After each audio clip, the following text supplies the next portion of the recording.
To the Roundhouse Poetry Slam 2021.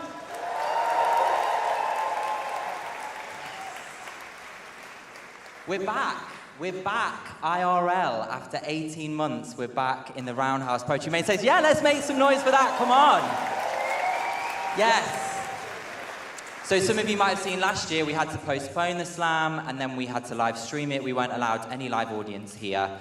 So this is huge. We're so excited to be back. Have you all here, sitting next to each other, breathing on each other, smelling each other's social anxiety after a month at home, after 18 months at home, in fact. So thank you all for being here. We're very excited to have you here. It's a bit weird, isn't it? It's a bit weird being back. I think for a lot of people, it's our first gig back. How are we all feeling? Feeling all right? Average to poor. Okay, great. That's brilliant. How are we feeling at the top? Okay. Significantly more lively. Okay, that's brilliant. All right, we'll work on it. People on the tables is fine. So thank you for being here. This is the 15th annual Poetry Slam here at the Roundhouse. Let's make some noise for that.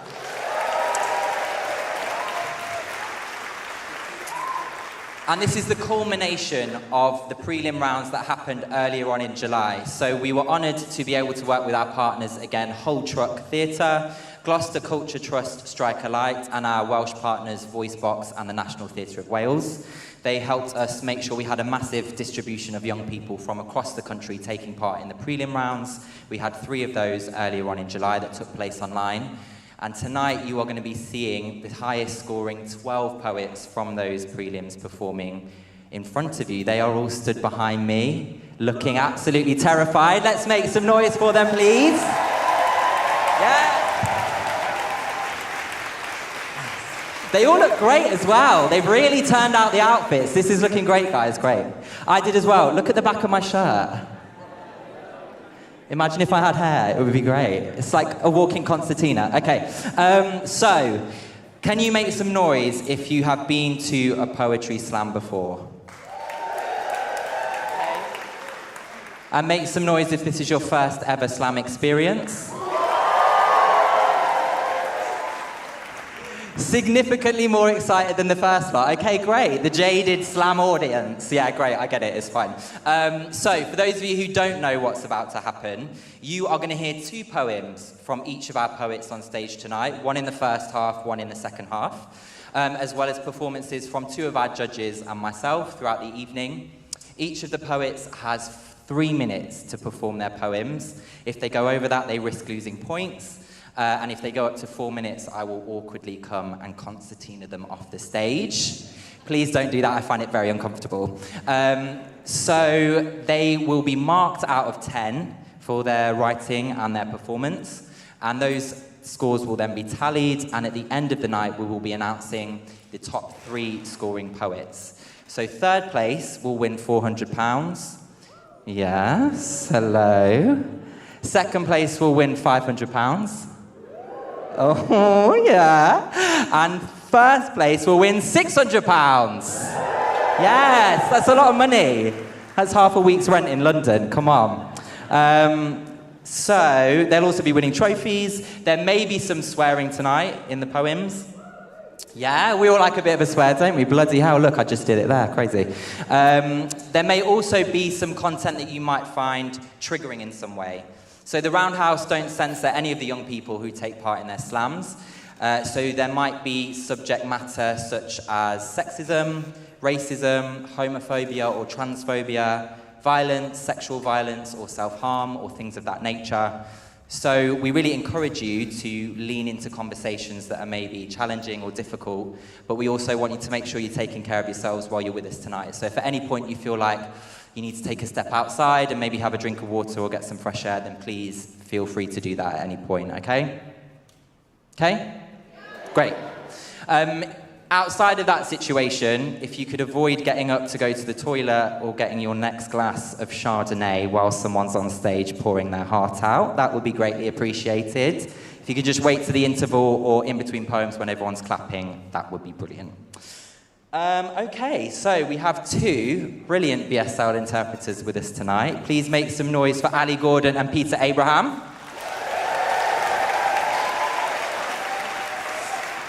And we also have a fabulous DJ with us keeping the vibes going. Please make some noise for Shantae.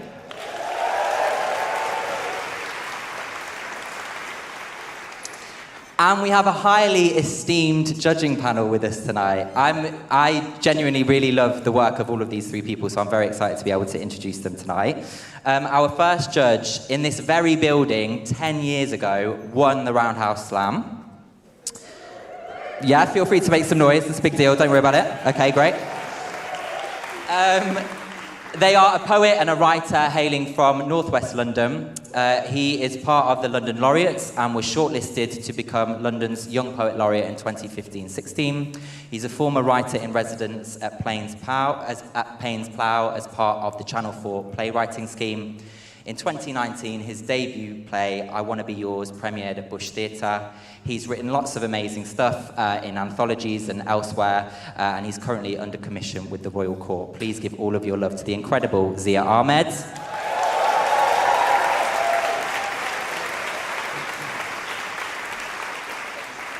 Our next judge is an award-winning writer, performer, and theatre maker. Their writing has appeared in the BBC, Guardian, Vice, Them. They had a fortnightly column in the Metro newspaper.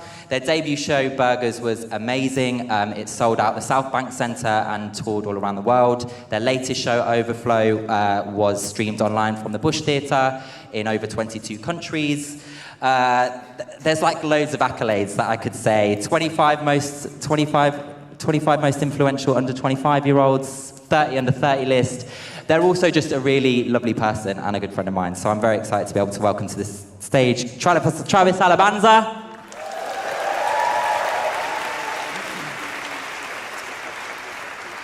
And last but not least, our third judge is an award-winning writer and author of the Sunday Times best-selling book, Queenie.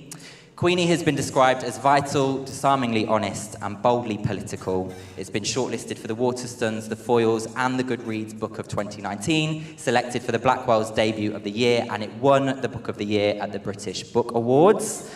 This judge created and launched The Guardian and the Fourth Estate BAME Short Story Prize, the first inclusive initiative of its kind in British book publishing, a really important deal. She's written for Guardian, Vogue International, every iteration of the Sunday Times. She's done a lot of shit and she knows what she's talking about, okay? Please give all of your love to Candice Carty-Williams.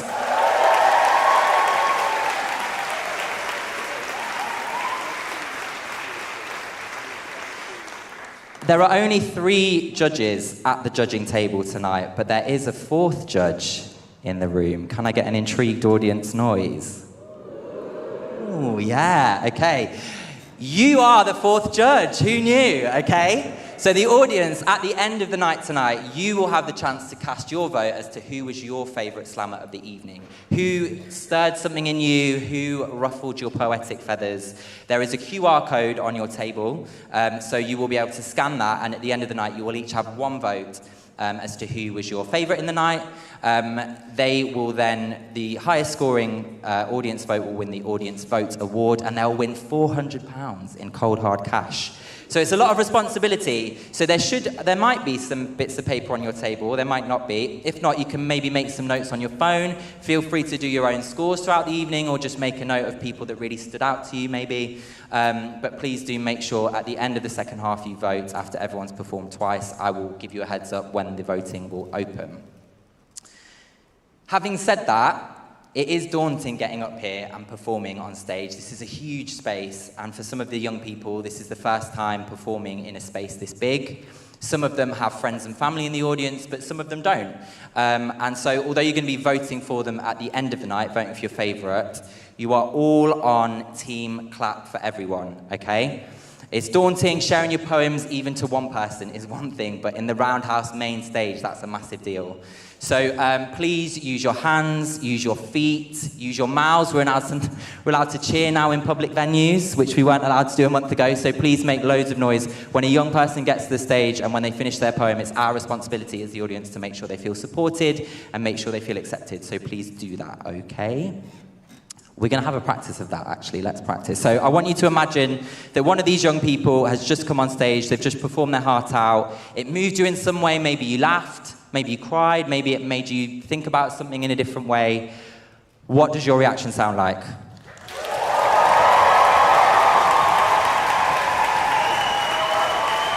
Yes.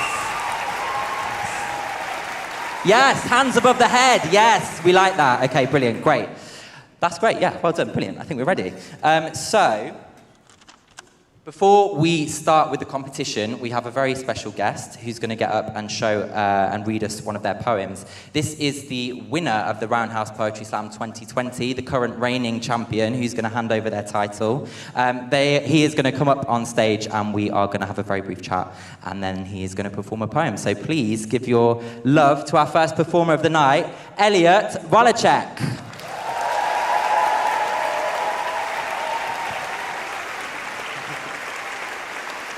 Woo! So we've been informed to have a very brief little chat, haven't we? Yeah. So I'm just going to ask you, do you have any advice for the slammers here tonight who are going to be performing? Good luck, and don't fuck it up. No, just lean into it, and have a good time, and listen. Yeah. Brilliant, yeah, sounds good to me. Brilliant. All right, so Elliot's going to perform a poem for us. Please make some noise for Elliot.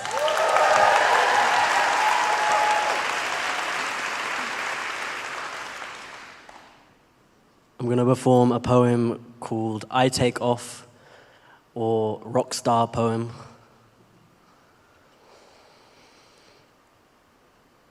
I take off my t-shirt.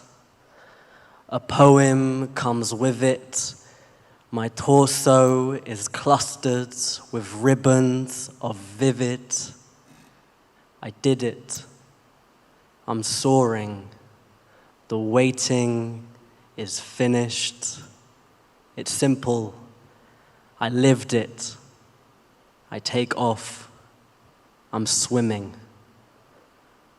A poem comes with it. I'm gonna do what the hell I want.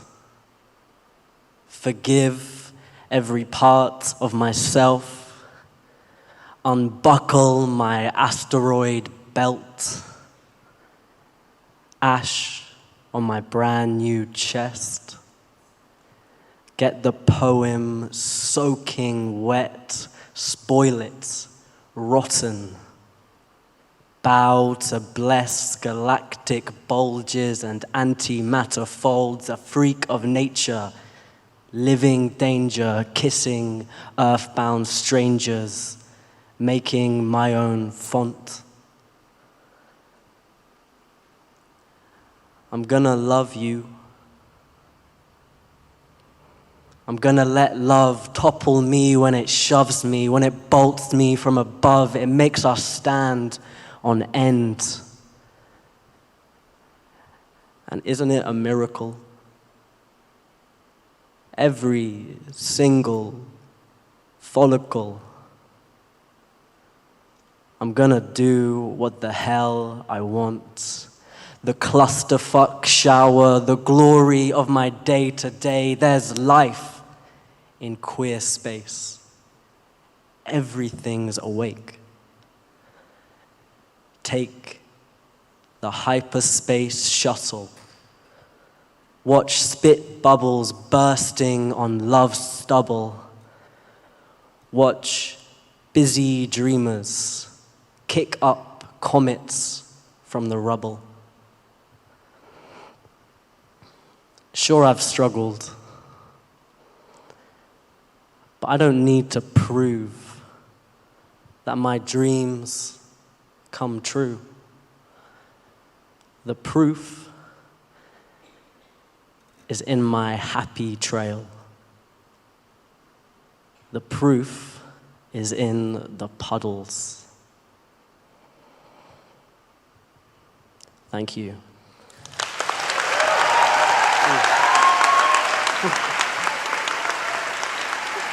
Let's hear it for Elliot Wallachek. Amazing, what a way to start. Okay, brilliant. Are you ready for our first slammer of the night? Are you ready for our first slammer of the night? Yes, okay. Please give all of your love and welcome to the stage, Zia Ahmed.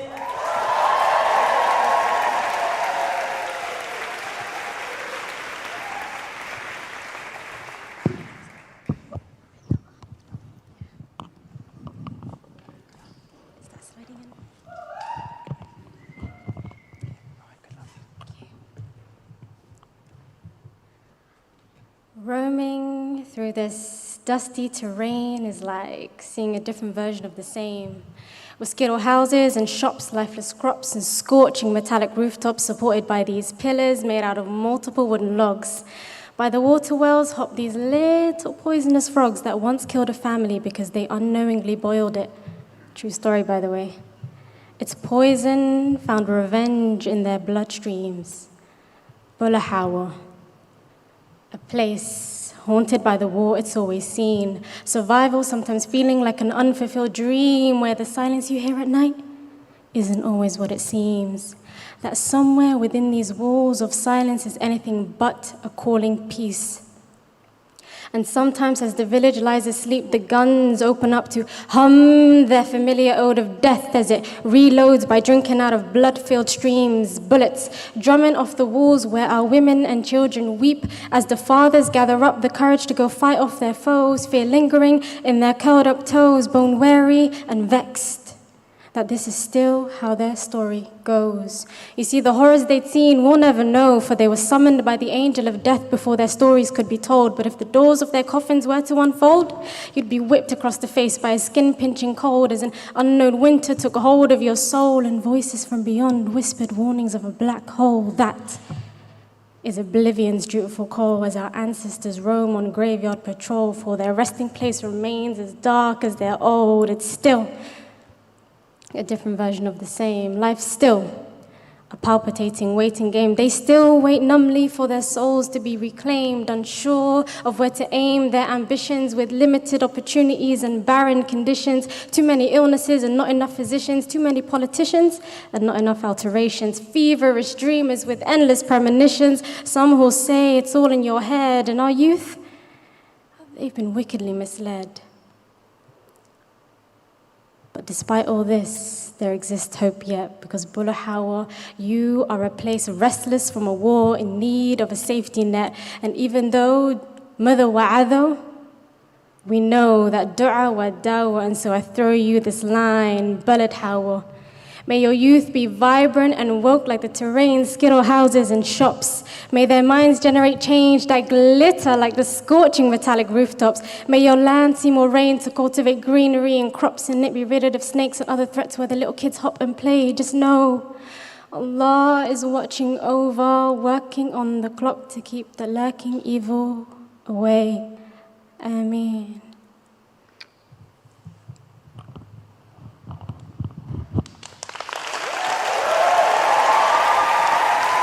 Let's hear it for Sophia. And keep your love going for our next slammer, Maxine Sibiwana.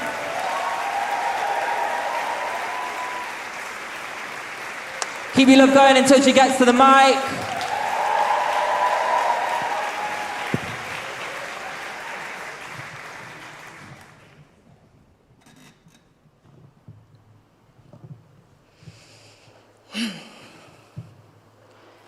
Little is enough for those who lust. You see, even you are happy to live in the craters and cracks of my hand. Happy for your bones to crumble like sugar, for me to drink you in my tea. The juiciest piece of muchomo, you sit between my teeth with ease. You lie and wait for sleep to come, cradled on my tongue, because little is enough. Even when you boil yourself into stew in the acid of my stomach, it is enough. When you give me your palms to wipe the dirt off my shoes, it is enough.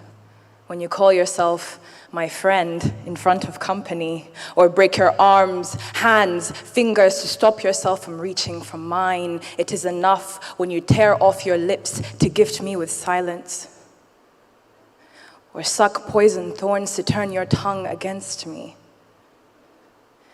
It is enough when you take shelter in the closet. I promise you, you won't rot. You simply ask me to swallow you whole, to be enough, to crumble inside me. What a lovely way to die. Thank you. Let's hear it for Maxine. And welcome up our next poet of the night, Maureen Onwunali.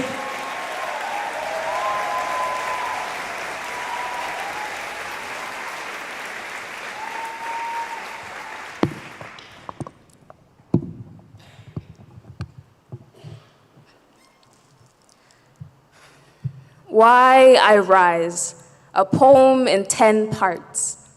1. I rise because I've gotten too good at writing my own eulogy, meaning I've already turned this tongue into a tombstone. 2.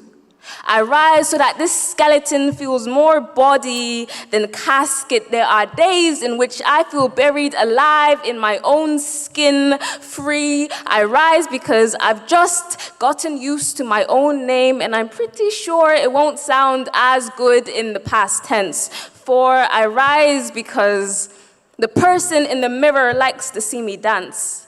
I mean, if I die, who will tell my reflection? Would she go to or stick around to gossip about me with the skeletons in my closet? Would they finally rest in peace or in pieces? 5, I rise so that this loneliness does not try to befriend my ghost. It is in poems like these where I dress my depression up in pretty metaphors and invite it out to tea parties. 6, I rise because I've been praying to God's answering machine all these years, and I'm pretty sure I am one missed call away from a miracle. 7, I rise because this ain't the first time a black body has been crucified and lived to tell the tale. There are still mornings where I am resurrecting a smile onto my face. 8, I rise even during a pandemic because I know that there are cooler ways to die, and that's not to say that this virus isn't deadly. I just mean this isn't the first time my body has been transformed into a battlefield. 9, I rise because yesterday's dinner wasn't a good enough last meal. 9, because I need to give my plants a God to believe in. 9, because I'm still hoping to outgrow my lactose intolerance. 9, because I'm not sure whether there is a 10th reason. 9, because I've gotten so comfortable at rock bottom, it is starting to feel like home, meaning it is now more basement than burden. And 9, I rise because I'm still trying to persuade other people to see their tomorrows. And I'm starting to run out of reasons to convince them. So I rise and use each heartbeat as a testimony. 10, I'll tell you when the sun comes looking for me tomorrow morning. I'll tell you when I rise. Thank you. Let's hear it for Maureen. Keep that love going for your next slammer of the evening, Noah Jacob.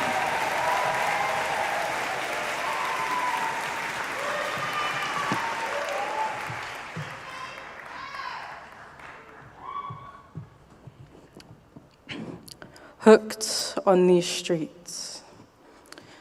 Every boy on my street is toothless, with a half-hearted hook in his mouth, a sideways accent, still got a joke when he bites the bait. A hooked mouth boy can't spit with a mouthful of metal, of iron, of blood. These streets made you ripe and devoured you. He's telling you to take off your shoes with a knife in his hand. Splitting light on both sides, the blade shines, and someone's sun dips below the red horizon. And Labrador Grove blows high as a smokescreen, leaving a tall cigarette where a tower block once stood. A year later, they pull down the damp memorial. A year later, another boy falls, nameless in the news, face full of pixels. Woman stabbed in her home and survives. They say violence in London is spiraling. And we've known for years how we'd stand under tower blocks and imagine them getting further away, watch the gum line of the city recede into a crumbling grin. And every year, these boys get carried into men, watered with weight until plump with grief. How this chemical has us down to the last bone, watches the mineral of your child and scrapes. Thank you.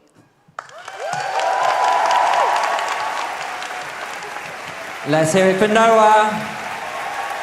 Keep your love going for our next slammer of the evening, Sagu Farah.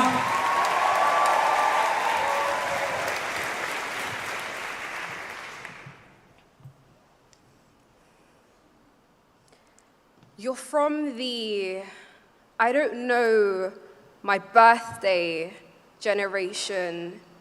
The January 1st becomes every immigrant's rebirth generation. The home becomes a bed of thorns without the rose generation. The family becomes everything when they're scattered like leaves across the globe generation. The Arnogel beat 7 up generation.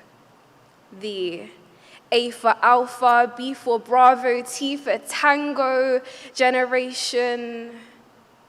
The I've seen as many deaths as births generation. The I was a mechanic there, but they don't trust me with their equipment here generation. The I have too many siblings to count on one hand generation. The I have too many siblings to count, period, generation.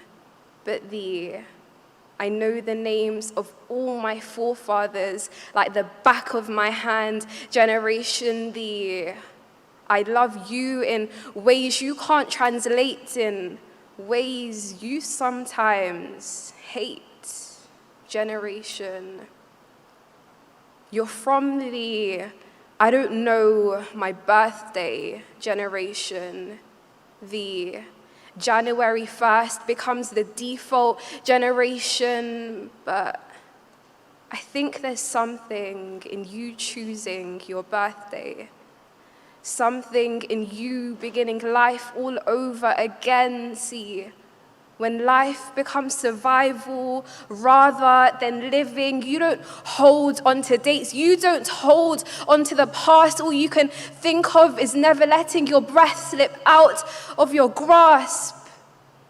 But I guess you're an alchemist, making a home out of here, molding gold out of dust, morphing fear into joy, and sometimes even trust.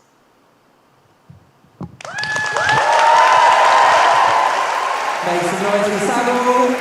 And keep that going for our next slammer of the evening, Lola Adesani.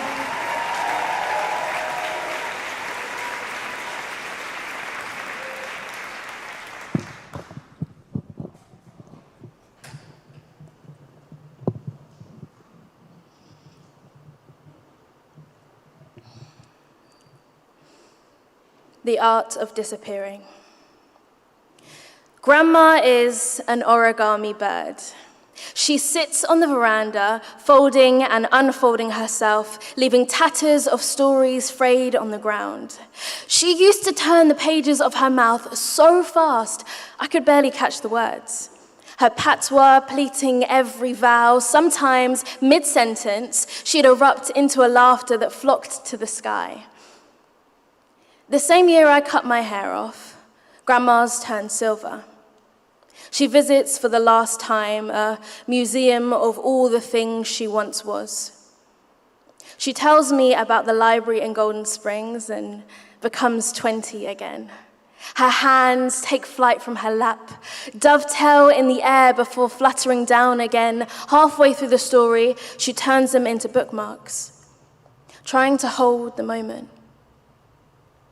Now, she tells me she only visits the veranda at night.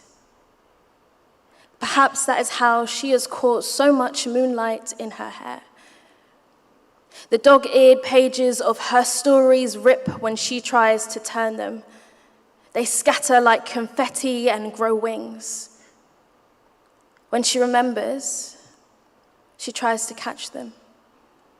Other times, she just watches them fly, laughing at the little paper birds. Thank you. Let's hear it for Lola Hosseini. We are halfway through the first half. Audience, how are we doing? Audience at the back, how are you doing? Heard something you enjoy? Everyone heard something you enjoy? Remember, audience vote is at the end of the second half. Make sure you're making a note of all of the names of all the brilliant poets who you've enjoyed. Judges, how are we doing? All good? Great, okay. Brilliant. Let's crack on with our next poet. Please welcome to the stage, Poppy Medines.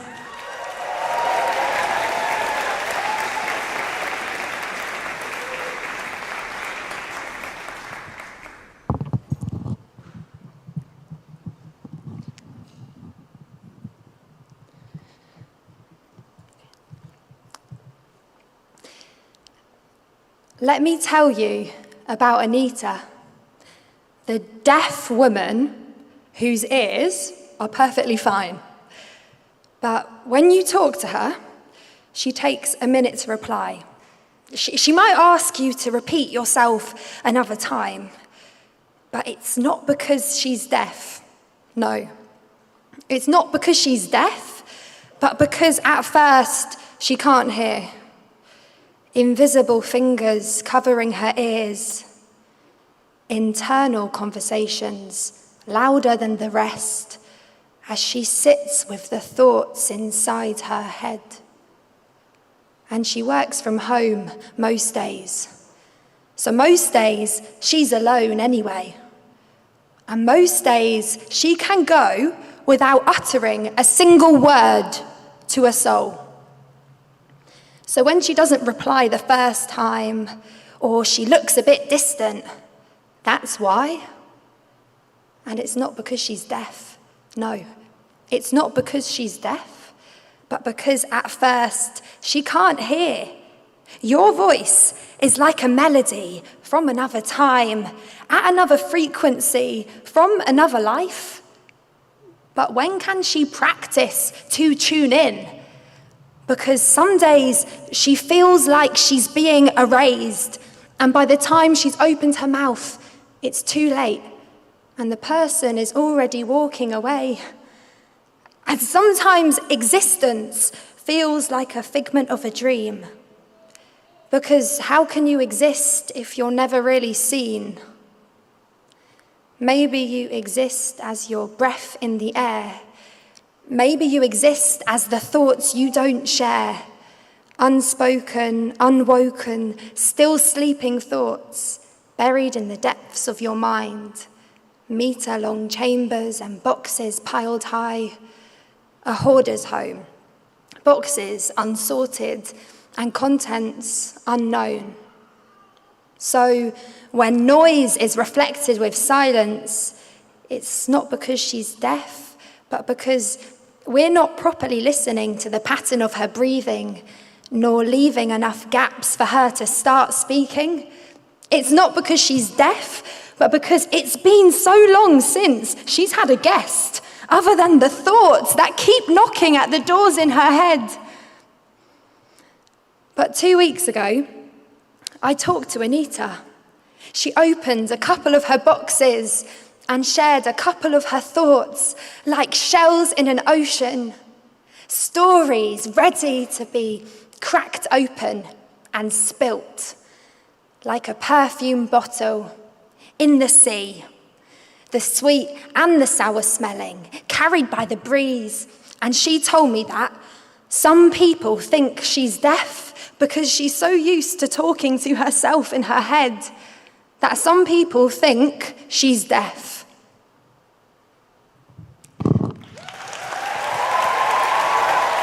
Let's hear it for Poppy. Keep that look going for our next poet coming to the stage, Zia Ahmed.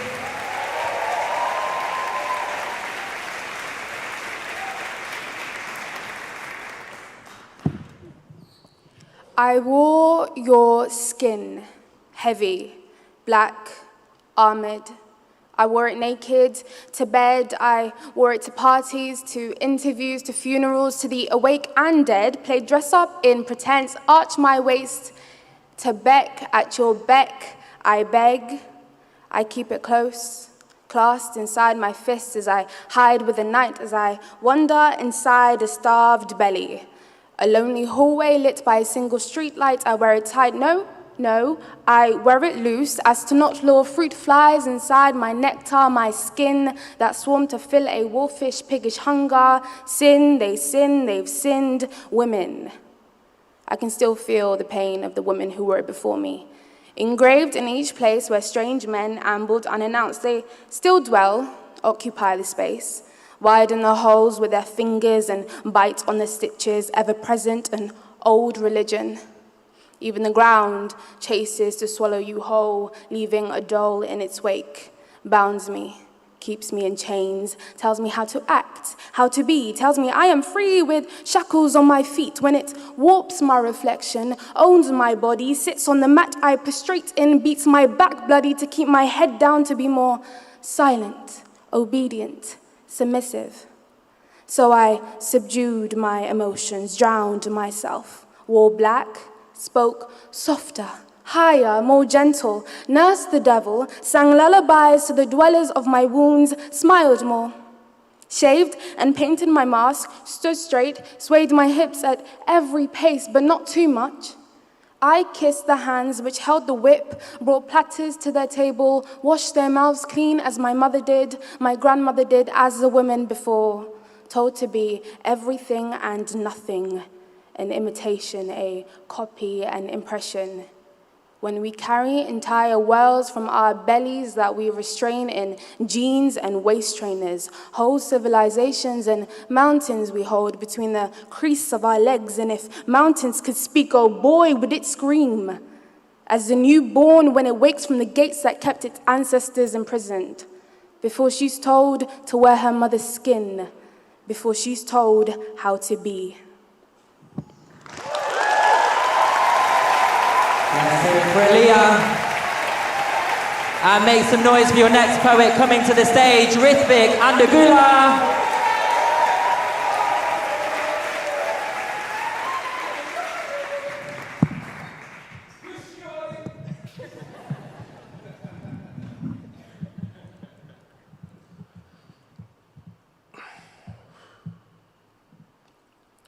This is called British Asian.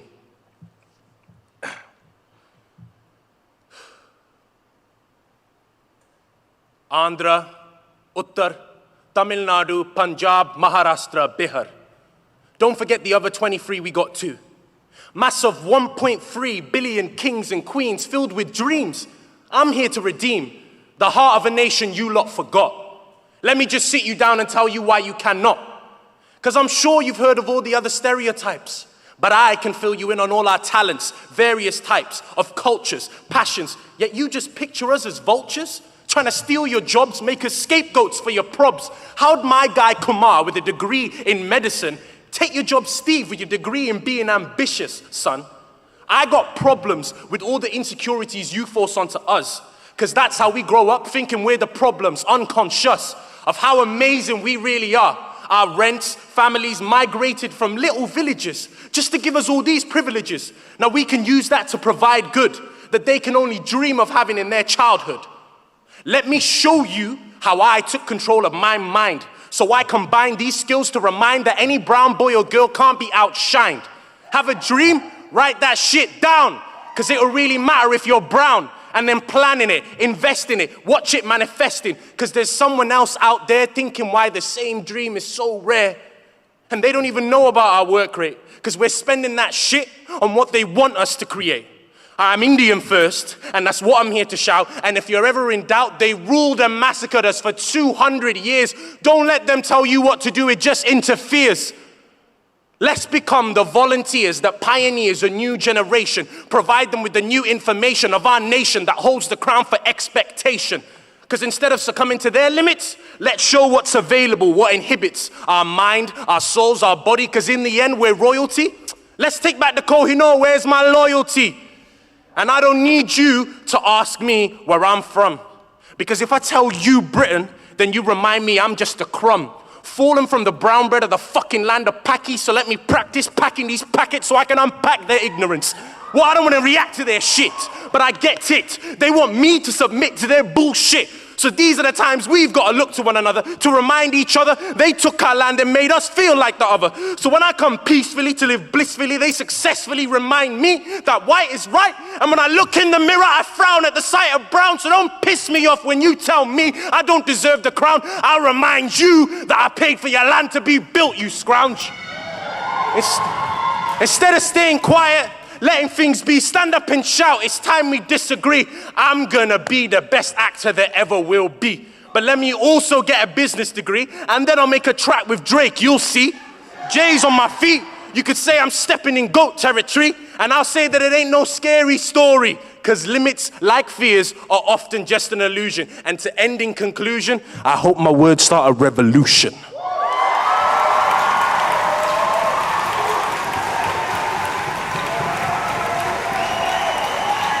Let's hear it for Ritvi.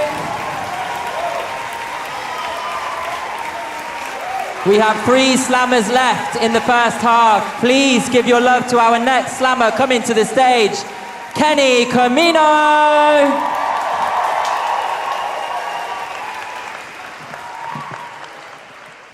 How we doing? I come with a disclaimer. You will get bored of me. Fact, when I stop being funny, you'll become despondent and retract. So if you could just sign this agreement before we begin so that I can claim damages later on when you chuck me in the bin. Once you have wined, dined, and had a grind on my behind, I will be thrown away like the condom that just ripped inside me. Tea, you ask, as I rub the bruise on my knee. I don't remember much from last night except how soon a kiss turned into a bite. Might things have turned sour in that final hour? One weekend for you to get cold feet, 30 minutes after changing your cummy bed sheets. Let's call it a day, you say.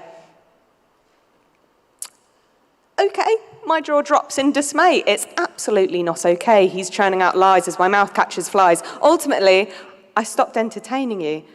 But honestly, no pressure. It's been a pleasure being used at your leisure. You'd measure my intelligence by your use of jargon, skimming stones on my speech, reaching for a gasp of air from your bullshit, sitting small to make room for your ego. No. People who use me aren't worth my words. I feel like a broken toy, a broken record, bored of being consumed by the memories of you. I still see your face in the faces of strangers. I double take, double check, double G&T, please, sir. Are you single? Sieving through new matches like nicotine patches, wasted, copied and pasted faces sit opposite me as my face displays a vacancy that deflects words. Conversations bounce off me like skittles, little stars circulate in the corners of my vision, cohesion of thoughts caught short as my brain files through the junk of our memories together. Whether you'd fit me into your monthly fuck, suck my dick, you narcissistic prick, because you're out of luck. My tears dry quicker than your throat did once you'd finished filing your mind for an excuse for my misuse. The more I unravel myself, the tangles become clearer and I see ways out of these knots. I fill my hourglass full to the brim to try and connect the dots. I've started running for the bus to feel my heart race again, and I eat chocolate for breakfast, and I dance in the rain, all to soothe the burn of this memorious pain that I am rediscovering I existed before I met you. Do you understand that? Do you care if the topic of conversation is something other than your hair? I stare at the stars and wish I'd come closer to burn my skin as a distraction from this sickening attraction. Optimists sit amongst the stars, so have the biggest heights to fall. I could just jump and forget it all, but I'm still sat up here, burning my arse cheeks what has now been 6 weeks. I'm fucking done with these kids who use me as a playground. I've found my ground, and it's not bound by your approval, so when you said we have no spark after filling me with spunk, You thought the ship had sailed. It had already sunk.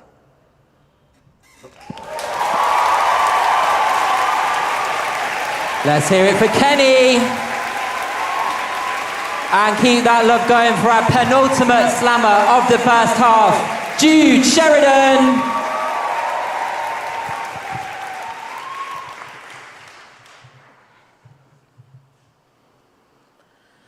How I know my mum raised me good?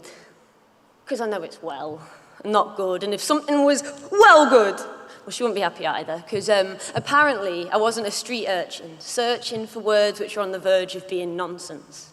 And since I noticed her fingers uncurl from fists, showing palms that I traced and hands that I kissed as I spoke, I realized she was just counting the amount of times I said like.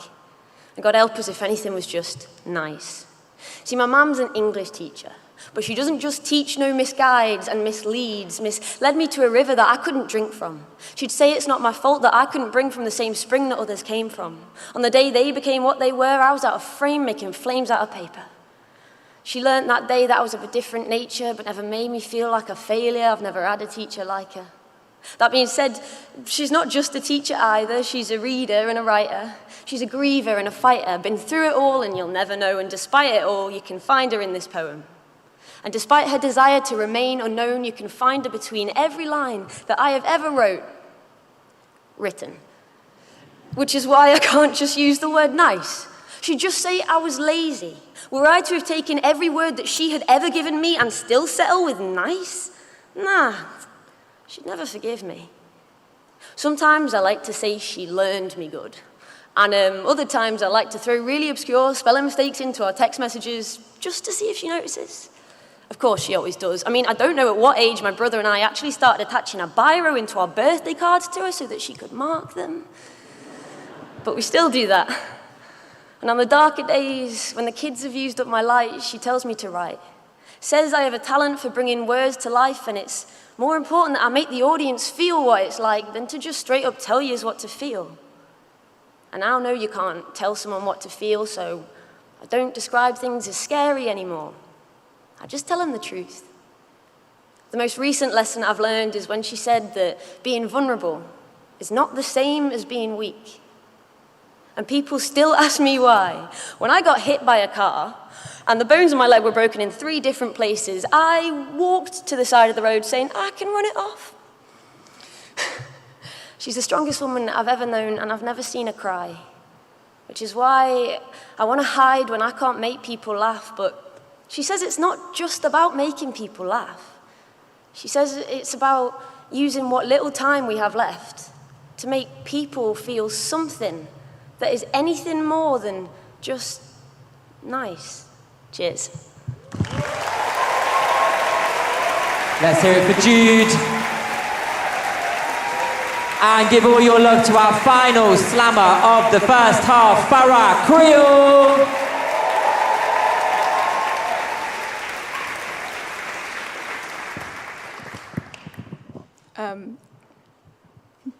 This is called A Life Well Lived.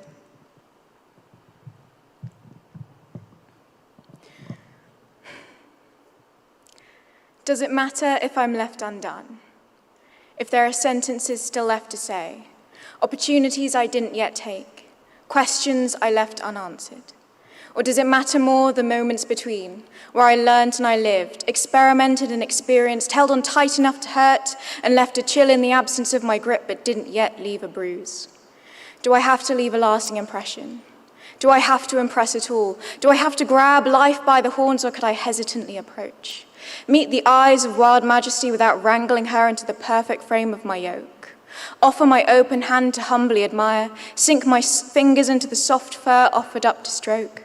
Furtively skirt the precipice of danger, but not dress myself in bullfight medals that glitter appealingly when the prize is a pipe dream, but when around the neck they choke. Because I'm choking on the fumes I'd run on, so the victory toast only tastes of smoke. Do I have to run all the way to the finish line, or could I amble along at a sedate pace? Handle my grace given hours with the lightness of spider-webbed lace. Let sunbeams pinch my youth-ballooned cheeks and let the rain soothe the red of my face. Tip-tapping on my temples like tambourine scent ringing as I tiptoe over time-trenched tracks, trace footsteps left lingering by the feet of turmoil souls pressing their precious seconds into soil. And I ponder on their stories of only to be their unhurried foil. Breathing deep and slow, letting my anxious esophagus uncoil, hold the taste of tempest on my tongue, take note of mellowed salt and mace, the bitter conclusion that my slow and steady will never win the race, and the warmly spiced realization that I never lost anything if this life was well enjoyed. So could I just enjoy it? Could I just take each day as it comes, live in a new dawn and accept my unmet goals for what they are? For the thoughts spilled and the moments spun into the muscle memory of my fingertips. For the skills sat from a tree that I never reached the top of. For does it matter if I never see the sky, if I've still tasted the sweetness, shed the sweat, and felt the struggle of the climb? Is life only about the end? Thank you.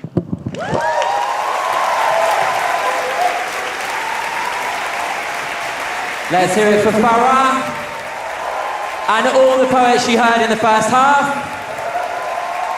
Well done. Oh my days, that was good, wasn't it? That was really bloody good. Wow, okay, great, brilliant. So, remember, audience vote will be at the end of the second half. Before we go into the interval, we are going to show you a video made by some of the creatives who work here at the Roundhouse, some of the young people supported by the Roundhouse. You will be hearing from Sophia, who made the film, about her experiences, about how the Roundhouse have supported her, and how the Roundhouse is helping to hone the talents, the creative talents and the creative futures of lots of young people. If you've enjoyed what you've seen tonight, please do go on the website, the Roundhouse website, find out how you can get involved if you're a young person and you feel inspired by what you've seen, or if you want to support the Roundhouse's work, please do that. This year has seen some crazy things happen in this country and around the world, and spaces like this, which support young people and give them a space for their voices to be heard and champion those voices, are so important. So please do go and support the work of the Roundhouse. I will leave you to watch this film, which will come on now, I think.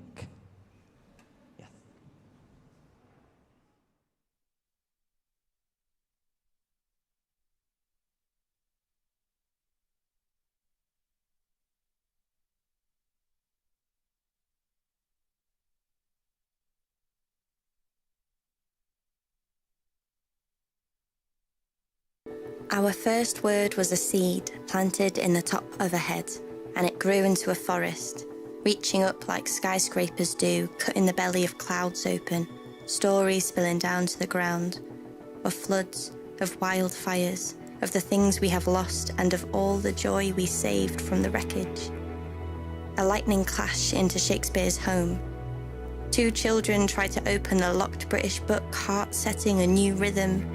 Two women set a kitchen's secrets on fire. A musician turns away from the two white keys of a piano. With only the stars for direction, a pilot asks, what news is guiding you?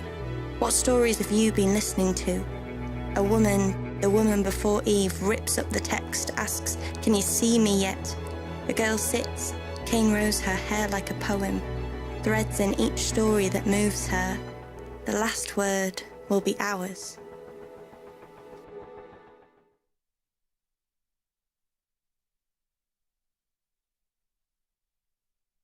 It's very supportive, and they do push you to do things that you didn't expect that you would do. Like there was things that I told those people about my life that I'd never even spoken about before.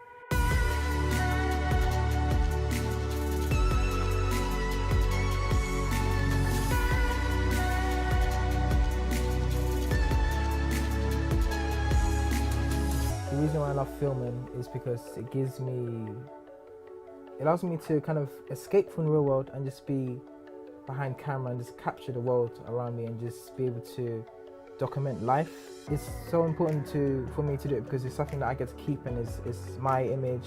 With a poem, I liked the fact that you could tell it in a short amount of sort of words or time, rather than it being like a big project. It felt like more accessible. It felt like a way that I could be like, oh well, I finished that thing. Through school, you're sort of really not, I don't know, my school wasn't really like, creativity wasn't a thing, like it's not really a career, so therefore it's not worth your time. But people kind of forget that it doesn't have to be a career for it to be worth your time. I first started at Roundhouse in 2015, so they were doing a summer projects here.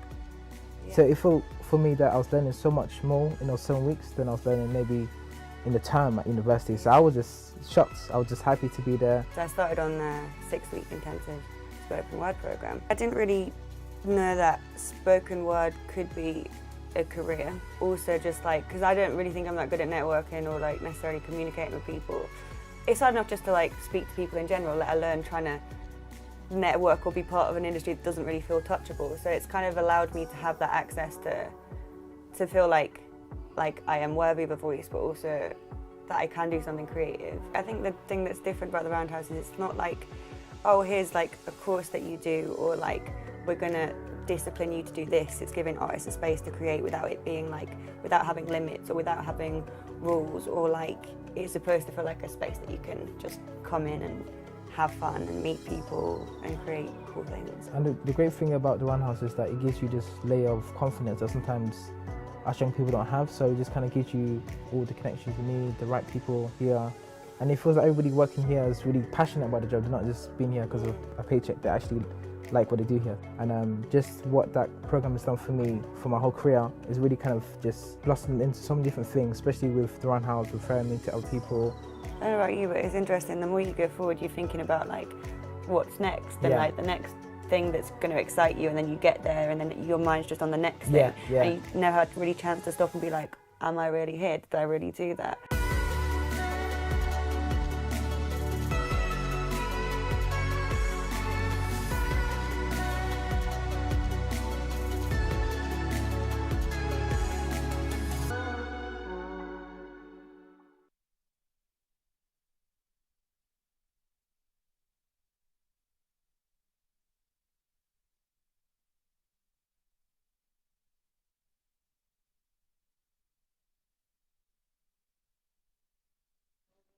Last year, the incredible team at the Roundhouse. I cannot recommend the Roundhouse Poetry Slam enough. I was a Roundhouse Poetry Slam finalist in 2018.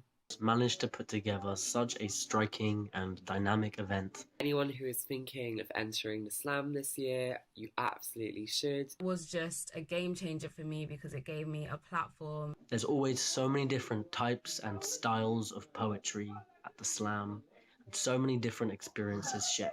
For me, it was a big part of my kind of entry into the poetry scene. And it was so beautiful and powerful to be able to use my voice and share my words. With my work, it got my words heard by so many more people than I had previously. I had never written poetry before. I'd never shared or performed my poetry in front of anyone or in front of an audience. Meeting lots of other young people who love writing. And to hear so many other poets and performers doing the same. And from there, I also kind of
Last year, the incredible team at the Roundhouse I cannot recommend the Roundhouse Poetry Slam enough. I was a Roundhouse Poetry Slam finalist in 2018.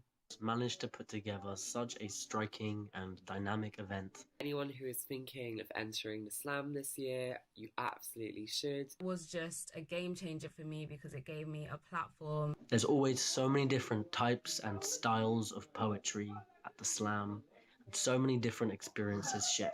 For me, it was a big part of my kind of entry into the poetry scene. And it was so beautiful and powerful to be able to use my voice and share my words. With my work, it got my words heard by so many more people than I had previously. I had never written poetry before. I'd never shared or performed my poetry in front of anyone or in front of an audience. Meeting lots of other young people who love writing. To hear so many other poets and performers doing the same.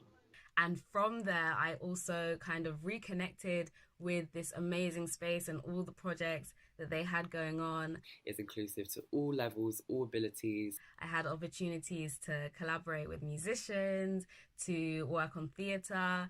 This really is such a hopeful event, and connection is so important now and always.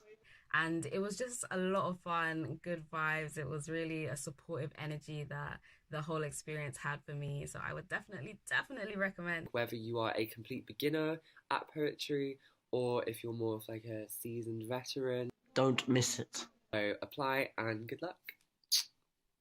So don't be afraid of yourself. Join us.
in suspense. We're in suspense. Welcome back to the second half of the Roundhouse Poetry Slam 2020.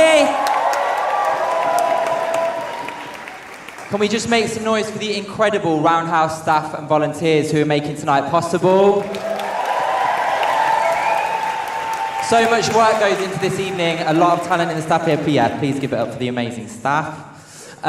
We are going to go straight into the second half. Before we do that, I'm going to do a little bit of cringe call and response. Okay, so you're all buzzing for it. I can sense it. So when I say roundhouse, you say slam. Roundhouse. Roundhouse. When I say I'm having a really good time tonight, you say, of course you bloody well are. You're at the Roundhouse Slam, Toby. I'm having a really good time tonight. Yes, I'm glad we're on the same page. Okay, brilliant. So, we are going to kick off the start of our second half with a performance from one of our judging panel. I introduced him earlier. Highly esteemed poet and playwright. We're just going to get straight into it. So please welcome to the stage the incredible Zia Ahmed.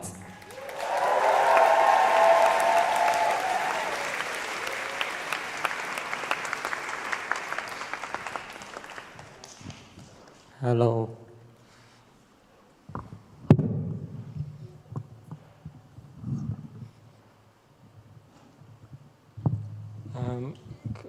Cool. Shout out to all you lots and to the BSL interpreters, translators.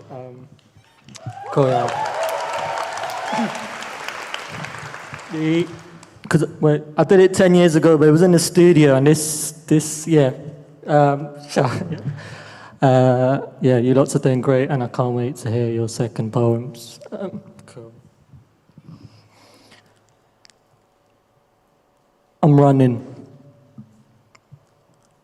like thoughts, running from thoughts, rattling from the constant battling, broken pieces, floating tokens, token gestures, token jester, open sesame, Alibaba, 40 thieves, 40 grievances, got nothing to pledge allegiance with, trapped in a box, ballerina chopped off in place of Bhangra man.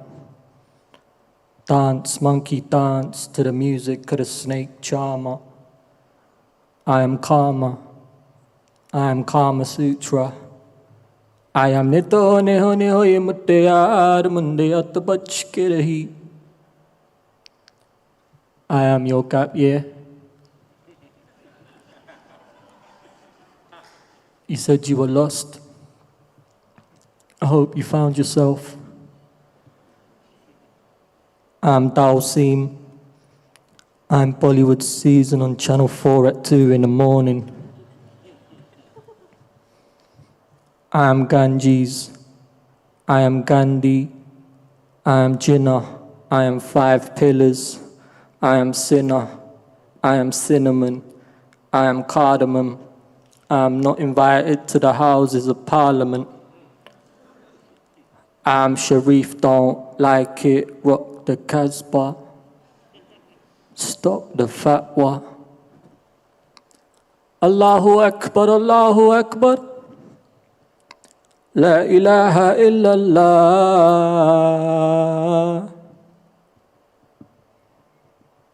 I am England. I am England shirt made in Bangladesh. I am Brick Lane. I am Curry House of the year 2005. I am Rogan Josh. I'm so damn lost. I'm so damn lost. I'm just looking for a shape that's whole. Looking for a place that's home. Mera juta hai Japani. Home is where your heart is. Ye patloon Englistani. Now home is where your heart lifts. Sar pe lal to pirusi. Now home is where your ass fits. Fir bhi dil hai. Fir bhi dil hai. Yeah, thank you.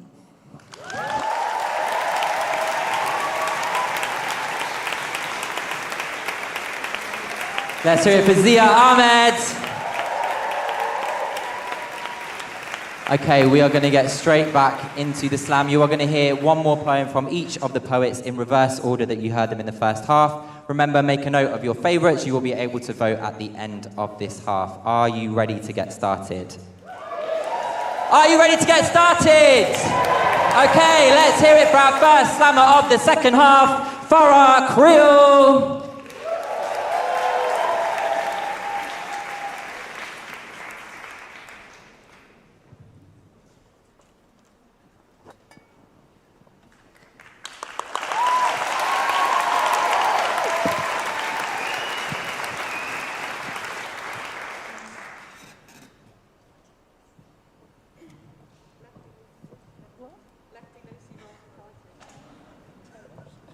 Sorry.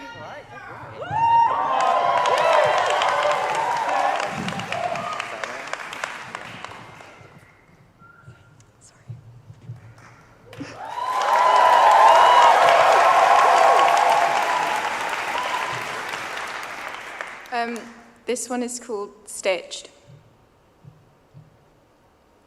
I used to hate getting dressed. There was a time when each outfit felt like a shroud, when my sarcophagus was the suffocation of a crowd and I would hold my whole body compressed. It isn't something I'd always done. When I was young, I'd don any cutesy atrocity purchased by my mum. But then at 12, it mattered that each fashion choice impressed. So I mismatched materials to resemble whatever trend was latest, then be stripped down by the scissors of eyes that left me insecure and naked.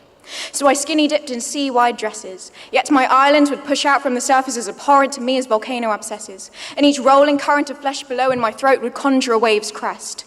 And no clothing complemented what I felt was crude, whether comfort or Friday best. Hoodie or haute couture, crumpled or iron press, no tightened belt or corset could loosen the tangle in my chest. No clothing could evict him from where self-loathing had made a nest. So I established my own pest control. Unpicked myself row by fat roll, desperate to reduce myself even if it meant no longer being whole. And even if the seams of myself were fraying at the edges, at least I felt fully drowned by dresses. At least these folds hung loose enough that they hid my unraveling messes, and what a mess I made of myself. Not the Miss Selfridge degree, Chanel, Hilfiger, Prada or Gucci, because for once I felt like clothing was actually made for me. I could feel amazing even when dressed for practicality, except I didn't. Because self-loathing would still slither into my skull unbidden, tell me to keep on picking, just until I'm bikini ready. And in the meantime, well, there's the convenient excuse of being a hijabi for the parts of myself that I still have to veil so heavily, not religiously, but because no one wants to see my washed-out, bleached body. And then the guilt set in. Because hijab isn't just a sheen of gilt satin. A Vogue veneer for my vulnerabilities is not why I wear this shawl. And Ramadan isn't supposed to be about making myself small. It's to bring me closer to God, but not closer to our meeting point. My closet is supposed to hold my outfits. I'm not supposed to be the skeleton that steps out of it. And these new clothes weren't made for me. I made myself for them. Tore myself to pieces just to fit within their hem. And when I saw my strip scattered on my bedroom floor, I knew that wasn't what clothing was for. So I confessed to my mother.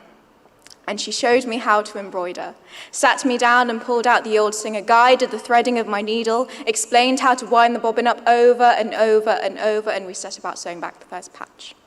And slowly but surely my patches formed a quilt. My days became a rhythmic blanket stitch to hold in my frayed edge. And now I'm soft and rough and worn and rebuilt. I hold all the hand-stitched history of tapestry restored. My fingers run over tactile textiles, each raised section lovingly explored. And now my dresses only adorn what's already adored. I coordinate my colors meticulously. Indulge in ripe jewels that fill my calm seas, and I'm not drowning now that my dresses are tailored to me. Thank you.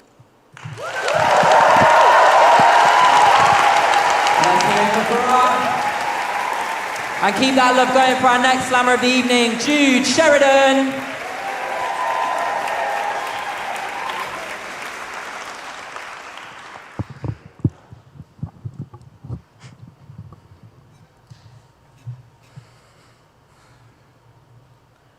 London.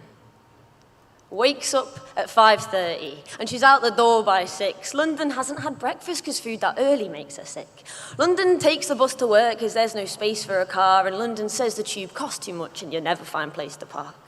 London has a lunch packed in a bag that's by her side, but she keeps it on her front just until she gets inside. And London finishes work at 5, but she'll stay till way past dark because London says to make your name here, you gotta try and make your mark. So London trudges home that evening and gets ready for the gym because London says health is important here, but so is image, so stay thin, and London's trying to get it in my head that I'm not gonna get it till I spend a couple months living out of London's bed. And London said that she's the place to be for anyone that dreams like me, and I'm not gonna make it unless I get a place here. But see, London doesn't dream that much. She told me over company lunch, she said she might have lost her touch. The very reason that they got her up, she said, "Why do you think this is happening?" And I said, "Well, have you noticed how you spend most of your paycheck traveling? How tickets from bands you've seen are tucked in books they can't be seen, there's 3 photos on the wall. And I know it's only small, but there's no food in your cupboards that'll last longer than 2 weeks. It's not a giant leap to say you don't really live here. There's no pride."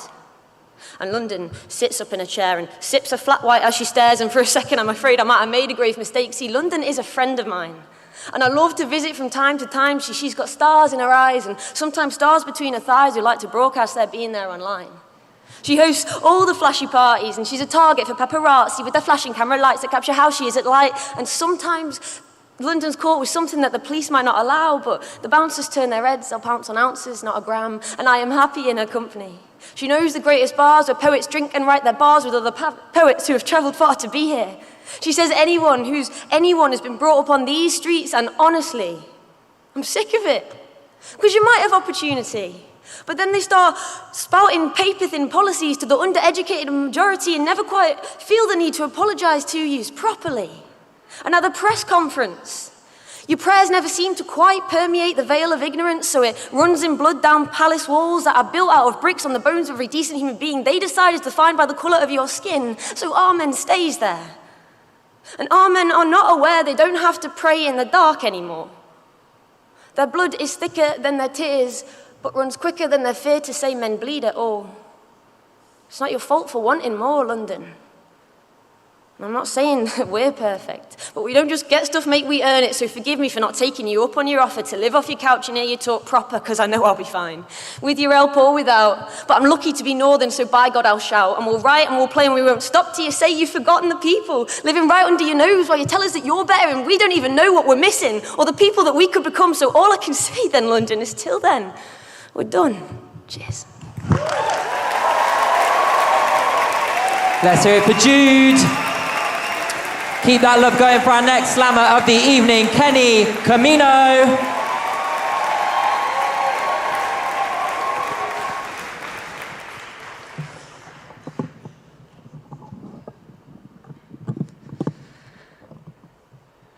We are nurture. We are nature. We are pay gaps, thigh gaps, tooth gaps, tricky enigmas like London tube maps. We are mysteriously clear, unsurprised when we hear, "Oh, come on, love, just calm down, dear." We are fear. We are blood. We are spinsters and mothers, the ears to tears, bears, lionesses, claws and roars, grunts and bites, grotesque, obtuse, witty and pink, pretty and stink. We are the nuzzle of a cuddle and the sting of a scream, brittle nails and strong tongues.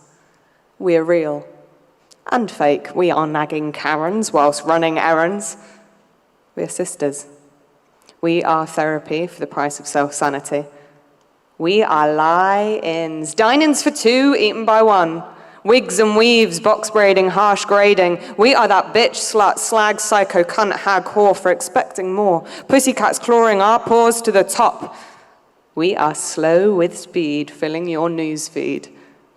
We are bleached arseholes and hairy chests, tucking and taping, underwear shaping. We are covering up and dressing down the give us a smile, disguised as a frown. We are apologizing for our presence and excusing our partners. We are sexy schoolgirls, sickly sweethearts. We are the carers and bearers to your baby boy son. We are the pull of the moon and the power of the sun.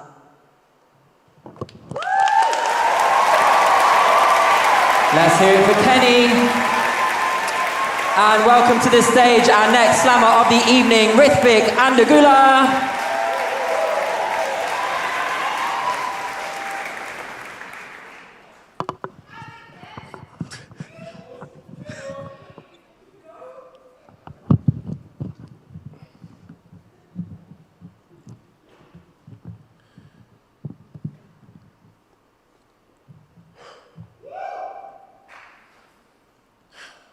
It's called Let Me Be.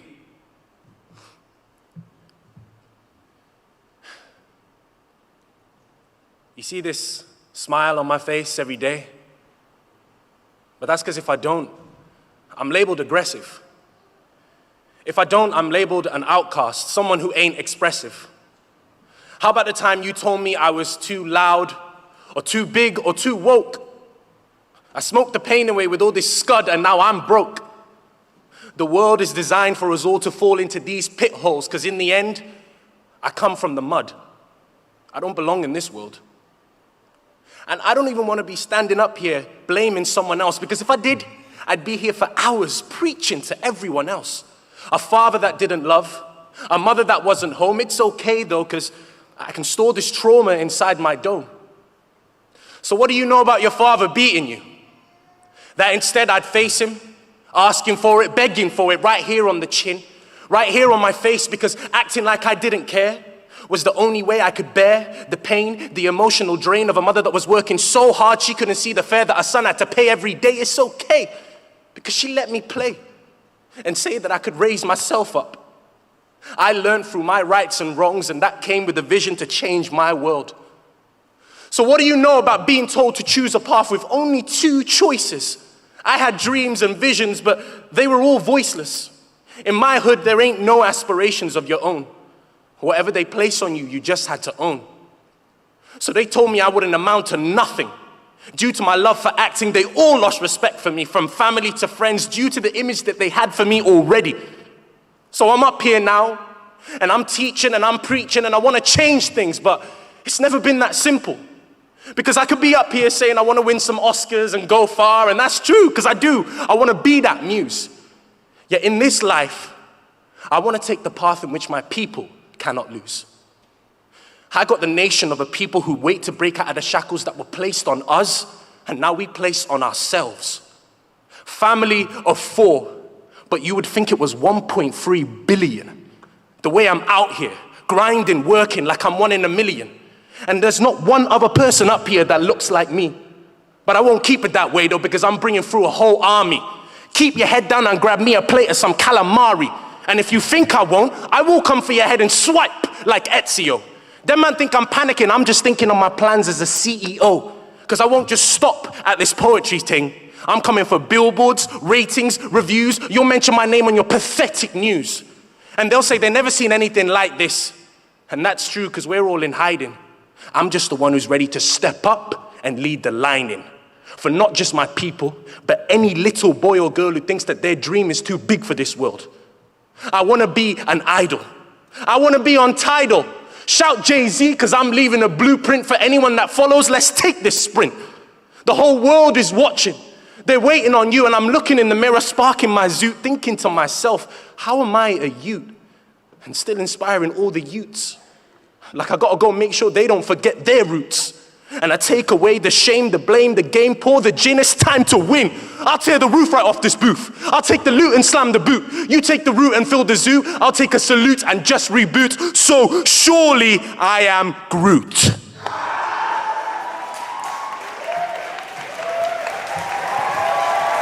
Thank you. Let's hear it for Rithvik. And keep that love going for our next slammer coming to the stage, Zia Ahmed.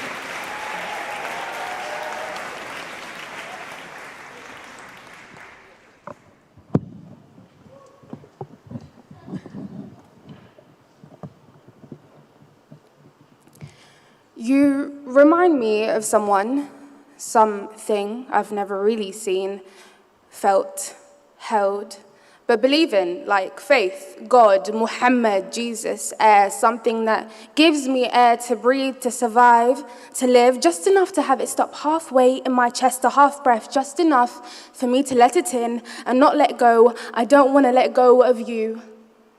I wonder when you became so evasive. I wonder if I cut out my eyes to soothe myself from the truth, dunked my head in bleach and drank shampoo, baptized my mind just in case I knew why you leave. Abba, Father, breadwinner, provider, but provide her, provide me with why you rise in early mornings to only come back when the sun takes flight. Or why I only know my father from the sounds of keys at midnight and not the whites from his smile. Just stay a while, that's all I desire. I tried to reach my hands out to you, but it became guns. AK-101s that make you run, that made you run, the same ones that made you run. My words, bullets that confront everything you believe in, your culture, Dakhan. Here comes a westernized Somali girl who tells you that fathers should hold hands of their children and not with their absence. Here comes your daughter who can't speak to you, looks like your mother but can't speak her mother tongue, speaks in wet unfamiliarity like the streets you walk on the way to work in northwest London. You and her from different islands, and despite this you share the same blood that flows through the cracks of dissonance, keeps you apart. It keeps you apart from home, because my home is not yours. My home is a reminder of the home you lost. Your father, whose legs couldn't outrun the night. Your friends whose blood had kissed them before their mothers could. The streets you've dreamed of getting old in. The sky you've wept at, only to be buried in industrial Mars, buried without your earth. I am a walking, living, breathing, persisting reminder of something you'll never know again. Home. So I won't blame you when you run.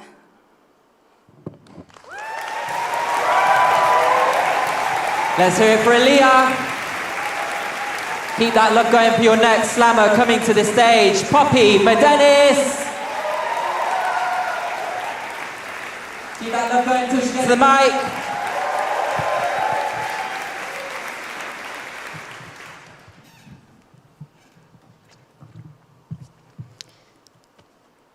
This is the only thing we really own. The tree they had planted in their 12-metre squared back garden had started to grow underneath the whole council estate. Spread its limbs underneath the interlocking systems and drain pipes. Neighbours started to talk, peer over the fence, stare at the cracked lumps in the pavement as the roots surfaced. My mum and her siblings would play underneath it with pride, run their hands over its wrinkled skin, let the willow leaves fall in place of their hair. Its fountain and hosepipe water christened them. With its eyes closed but ears open, that tree heard every crunch of gravel, late-night fence climb, football bounce, giggles and shouts, candles lit during power cuts, stereos blared and tables being laid, every exclamation of praise, admonishment, and even embarrassment as that tree's form expanded above the tops of houses. As I think today of this singing tree of life, a burst of green in the midst of concrete and plastic, a living form which grew 3 stories high, despite the odds against it. I think of the day that my grandparents brought it home as a sapling, how where there is a patch of grass, they build and plant. Where there are holes, they mend over with duct tape.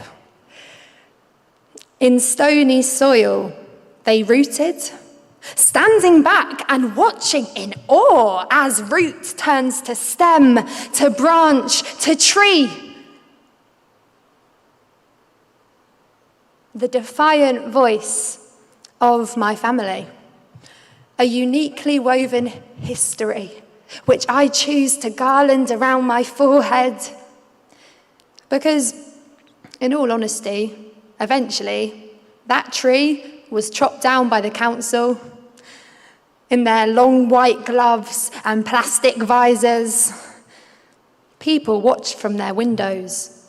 The weeping willow that had become a friend drew in its grandeur until its last breath, learning to accept that things and homes are passed on. There's nothing we really own apart from our yesterday.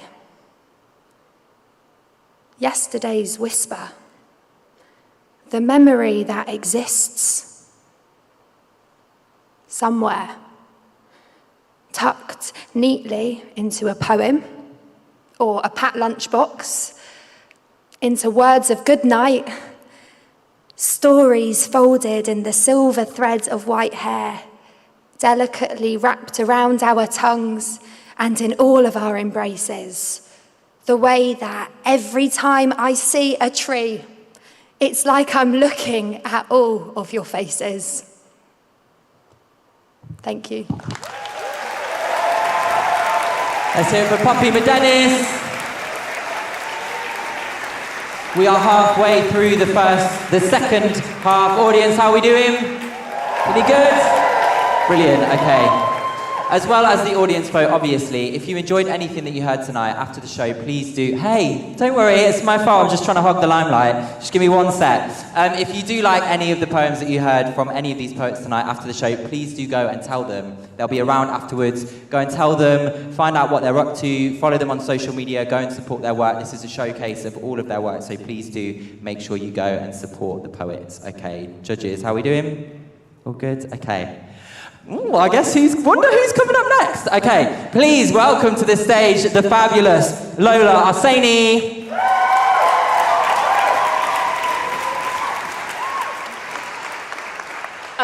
Along with coming on a bit too early, I also tried to drink water and miss my mouth. So just in case you're wondering what this is on my shirt, that's what happened earlier.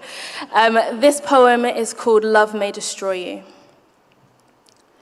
We topple into the back of the cab, spill laughter onto the dashboard. We're up until almost dawn again. Fingers stinking of chip shop vinegar, body swaying to a rhythm it can't quite catch. You make small talk with the driver, drumming your fingers on the inside of my thigh between streetlights. Your sambuca lips twist, beckoning me for a kiss. I shake my head. Find solace in the cold palm of the window, but you say you love me, so I say yes. Lean in, laugh into the collar of your coat. Under the streetlight, the pavement propels us through your front door. You stumble through, double lock it behind you, and 3 shots later, I'm face palm in the table. Around me, the room is 2-stepping to a silent beat. You coax me into your bottleneck arms, hold me like I'm something small and insignificant. Upstairs, the sunlight creeps through the cracks in the curtains, throwing our shadows against the wall. You tumble into me and we press against the sheets, our limbs corkscrewed and flailing. You kiss me, your mouth soft, like rotting fruit. My tongue is too heavy, but you say you love me. So I say yes, and you lean in, and I let you. I give, and let you take, and take, and take, until the walls lose their spines, and everything is leaning, and all that is left is the stink of you. Thank you. Let's hear it for Lola. And keep that love going for our next poet to the stage, Shagul Farah.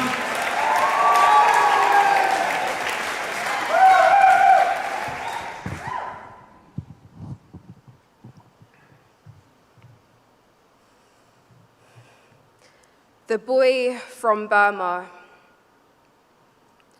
When you're forced to grow a beard in the middle of a gurgle and your fingertips are unable to house all of the funerals you've been to, or rather, wish you'd been to.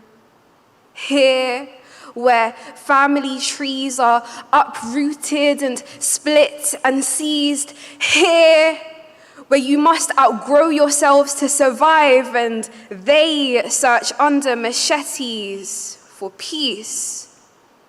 Where shooting stars become piercing bullets, and any specks of light somehow make the night even more terrifying. Where every bit of land becomes a game of don't step on the lava, where home doesn't want you, but neither does the border. So you squeeze into a makeshift limbo in between torsos clammy with August heat, shoulders snapping as they bump into the air. Here, where the cradle refuses to house the grave too, where the grave is no longer 6 foot deep, but is walking, talking, glaring at you like the predator who you're made to call uncle. When you're forced to grow an Adam's apple out of twigs and tossed nothings. And before you've learnt to read the time, you realize that it waits for no one. When your gap-toothed gums asks if my camera lens is the barrel of a gun, then I realize that maybe age is only ever just a number. Here, where puberty comes with each bullet dodged, there, where it comes like a summer sunset, strolling by after a day basking in life's sun.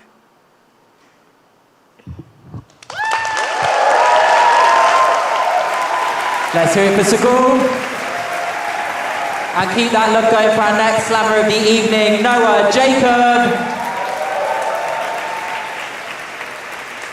Keep that love going until she gets to the mic.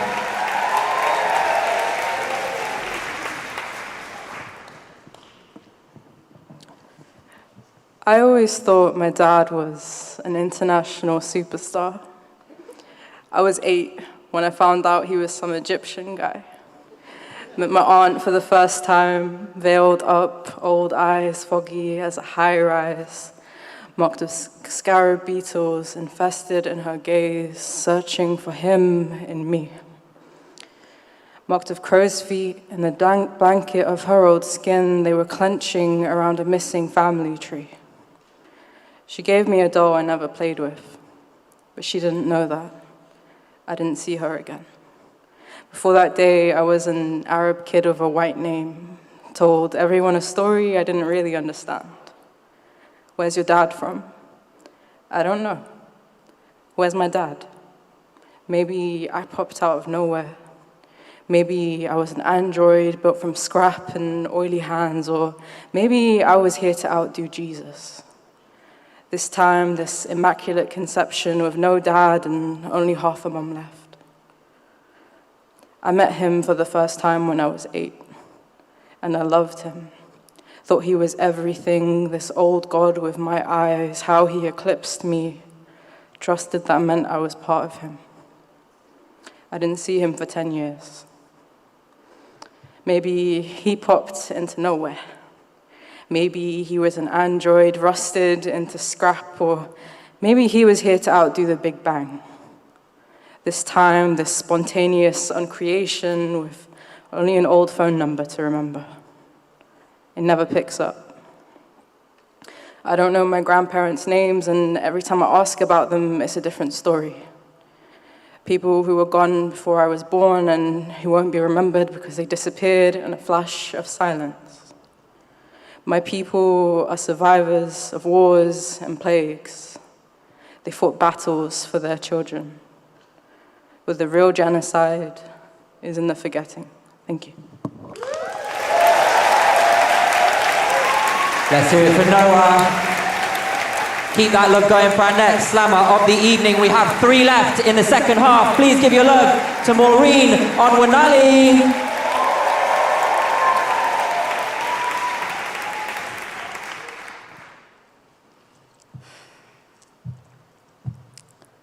Mother tongue says to Nigerian girl, you see, this is what it means to chew on the scraps of your own culture for so long. You no longer have a taste for home. Nigerian girl swallows the lump in her throat made up of the words too foreign to pronounce. Mother tongue, do not forget, this mouth was once the refugee camp that housed you. Mother tongue says, hush, child, do not speak with your mouth so full. You are juggling too many accents.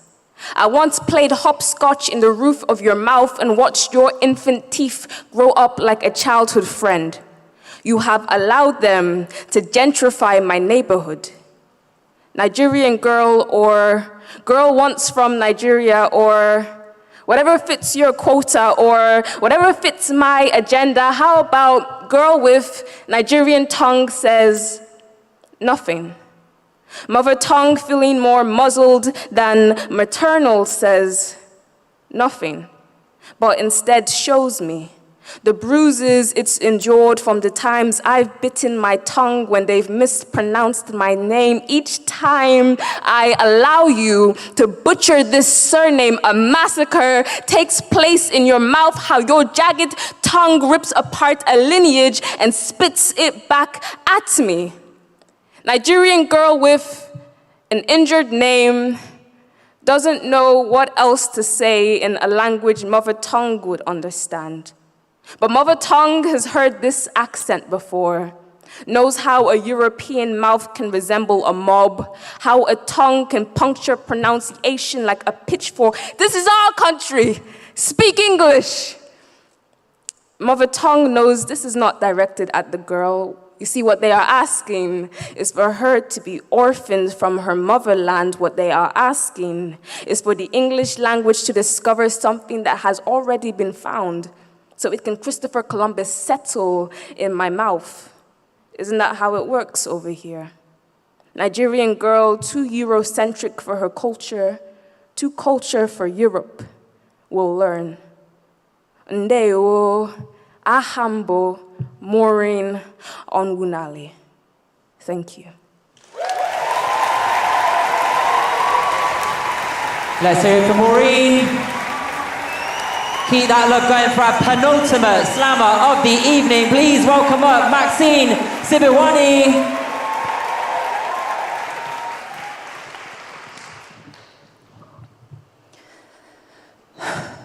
Burning.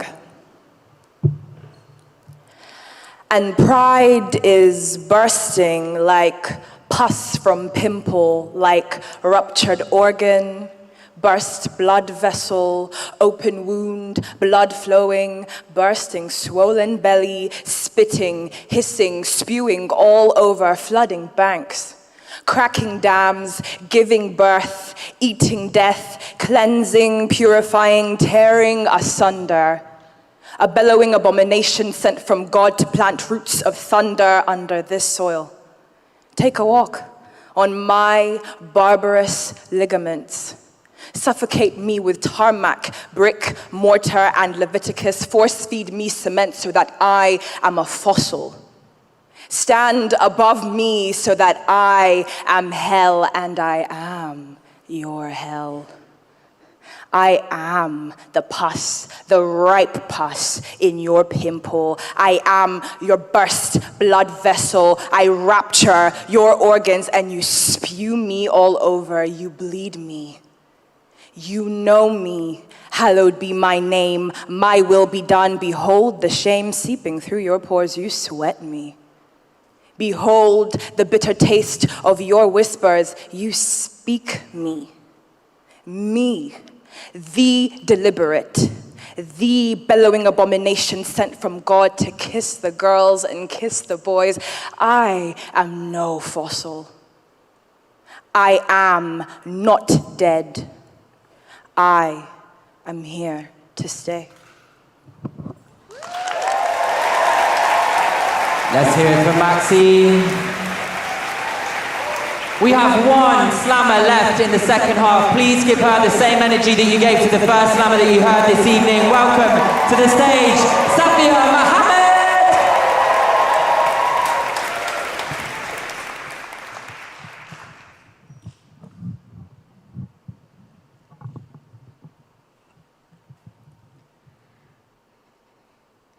This is for our mothers from the horn, to who we say, Hoyo, Hoyo. It just slips off like silk off the soul's sprightly tongue. It's not a word. It's a place that keeps me young, for it reminds me that I belong to the place daughter. See, I'm the other half of her lung.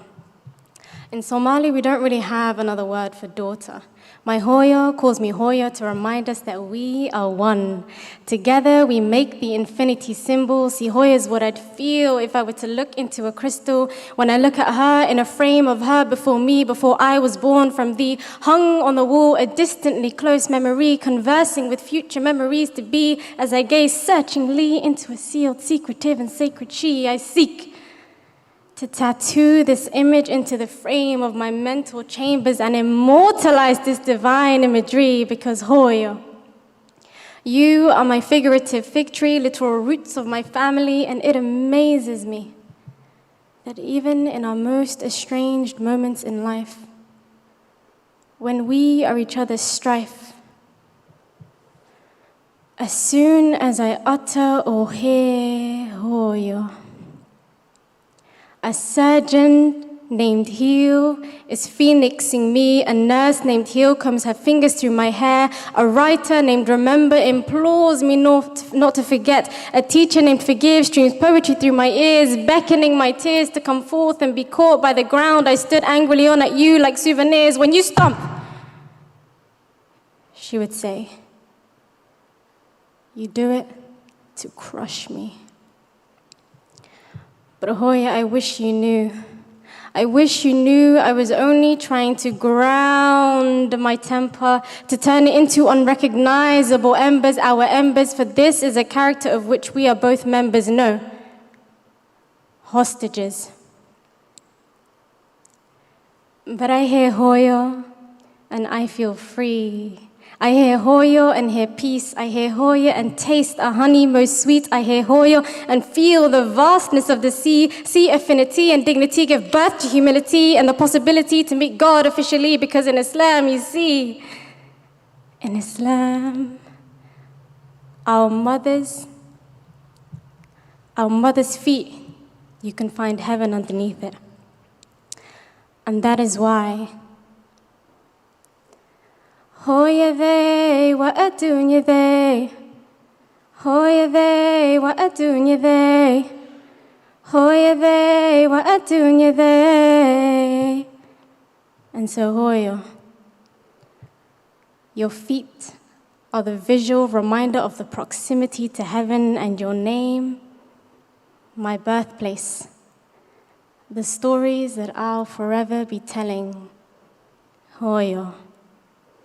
Thank you.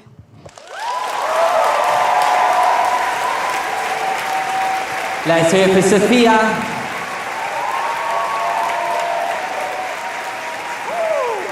Wow, bloody hell. How good was that? Let's hear it for all of the slammers who performed tonight.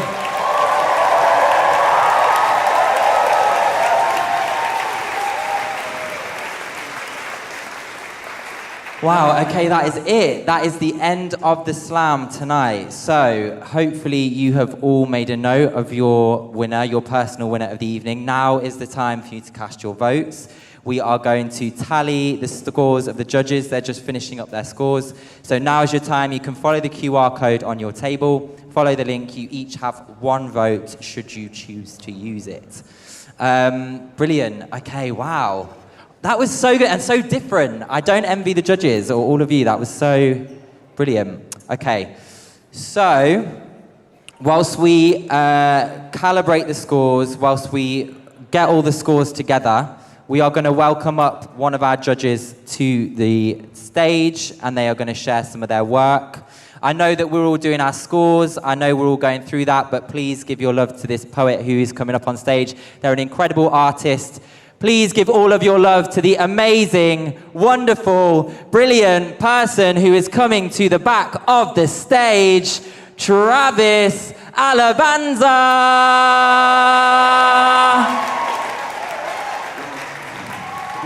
It's fine to get up here. Thank you so much. Toby, it's been like a year and a half since I've done a mic stand. Do you think you could do the honor? Thank you so much. You do it so wonderfully. I love the way you did that with the mic. Thank you, Toby. Hi, everyone. I just firstly want to give another huge round of applause to the incredible artists that we saw tonight. Truly incredible. This is my first time seeing live work in so long, and you led by example by showing your honesty, your bravery, your talent, your craft. It's not easy to do, and you so energized me to do it now. So thank you so much for your work. I really appreciate it. And it's so nice to be back at the Roundhouse. I needed like an event that felt like family to come back to.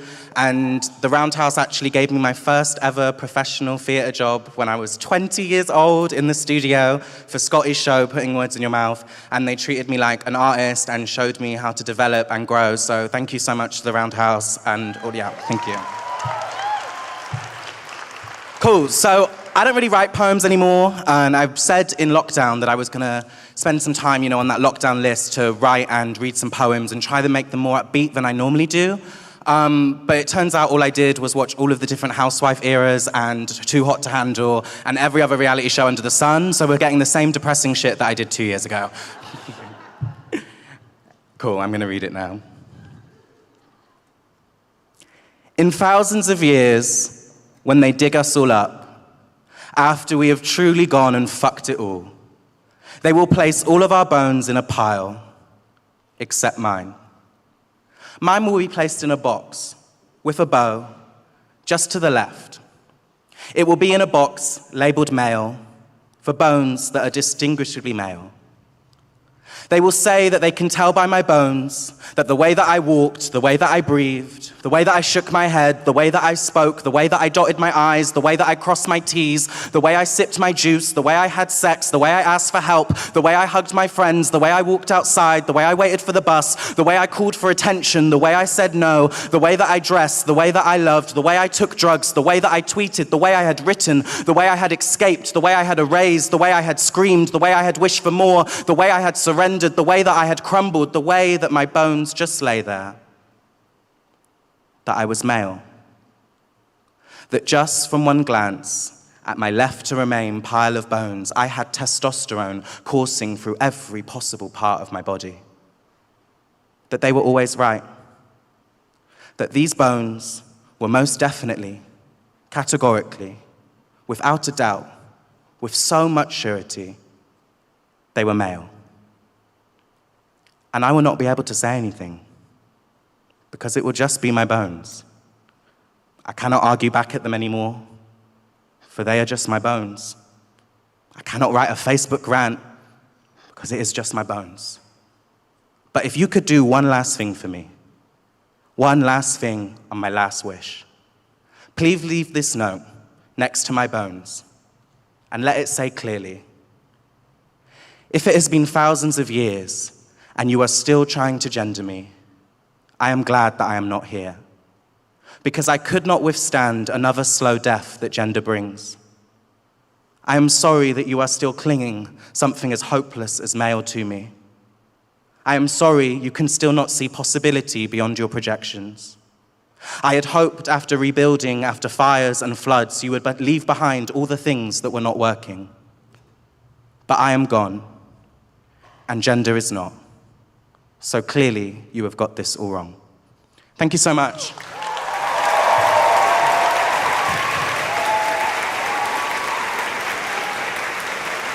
Let's hear it for Travis Alabanza.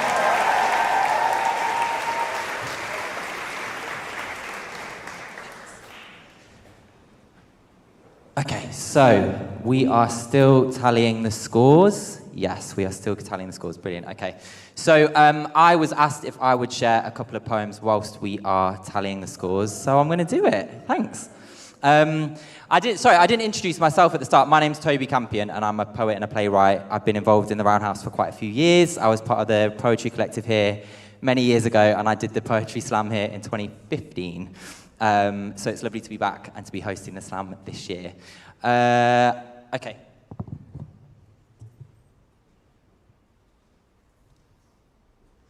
So I have been, for the last little while, I've been working with Polari, which, if you don't know, was a secret language variety that was used by gay men and queer people in Britain before the 1960s as a way of avoiding persecution. And this poem is, I guess, partly me relating to Polari. And yeah, the first part is in Polari and the second part is in English, standard English, and it's a palindrome, so the second half is in reverse of the first half.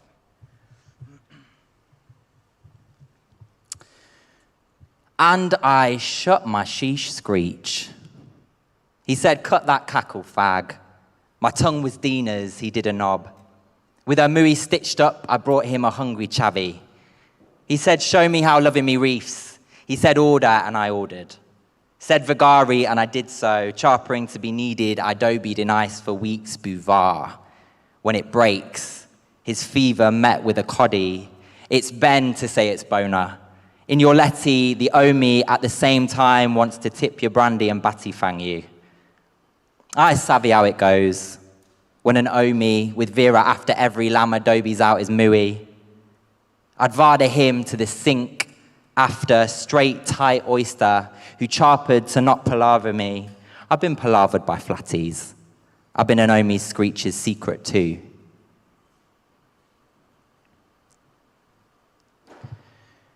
I too have been the secret on a man's lips, spoken by someone who wished they didn't need to speak me. Clenched jaw, straight to the sink after I'd watch him wash his mouth out with gin after each kiss. I know how it is to feel desired and despised at the same time by the same person in the same bed, to tell yourself this is normal, this is fine, to answer his fever with your body, something drinkable when it breaks. I have bathed in ice for weeks, waiting to be necessary. He said, go, and I went. He said, come, and I came. He said, show me how it feels to love me. I brought him a hungry child who had sewn her own mouth shut. He rattled his tin, my tongue became coins. He said, shut your mouth, faggot. And I shut my faggot mouth. Thank you.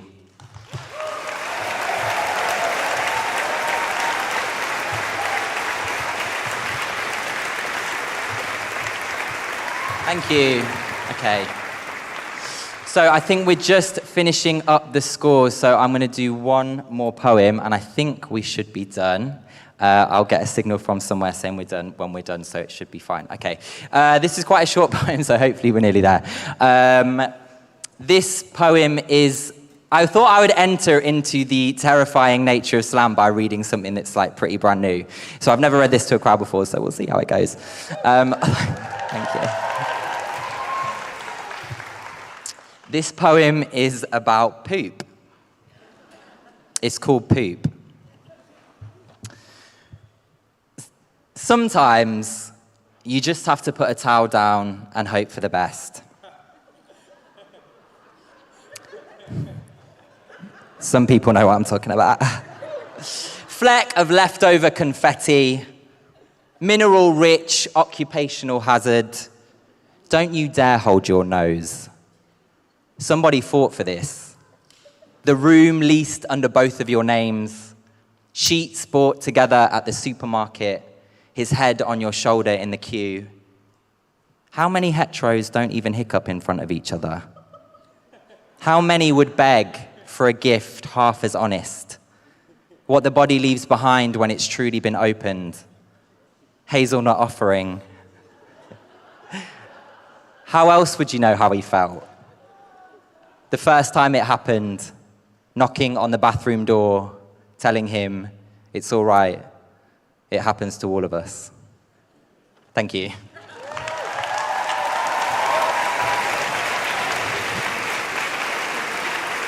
Okay, thank you. I think we are ready. Is someone able to shout out if we need more or less time? Ruth, are we all good? We're good, we got the scores? We've got the scores. Can I get a whoop? Okay, so the scores have been counted and verified. The audience vote has been counted and verified. Before we reveal the scores, I just want to say the old maxim that said at all slams, the points are not the point is the poetry. Slam was set up back in the day as a means of getting people to come in and watch poetry. So thanks for investing in the slam, but it was all a scam, okay? This is just a way to get you to all come in here and enjoy the poetry, yeah? We tricked you, gutted, it worked. So thank you for all being here. And remember, all of the poets in the prelim rounds, we had 3 heats. They worked just as hard as all of the poets that you've seen here tonight. So can we give a massive round of applause for all of the young people who've taken part? And all of these brilliant poets here tonight.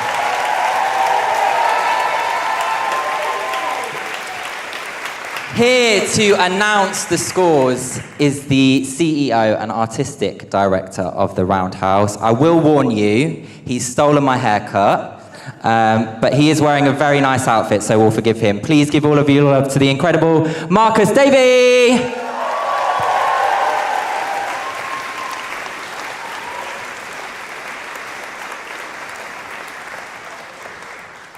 Hello. How do you follow this? How do you follow these amazing poets? Actually, it reminds me a bit of watching Bake Off. I don't know why. Well, I suppose the reason is that the judges say, in any previous year, you all would have won. And I think that is absolutely true. In another year, you may have all won. So thank you. You're amazing.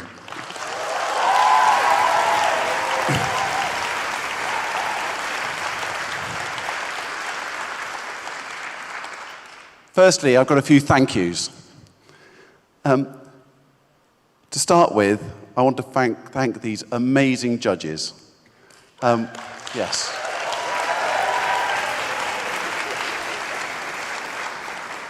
And Toby. Where's Toby gone? Toby.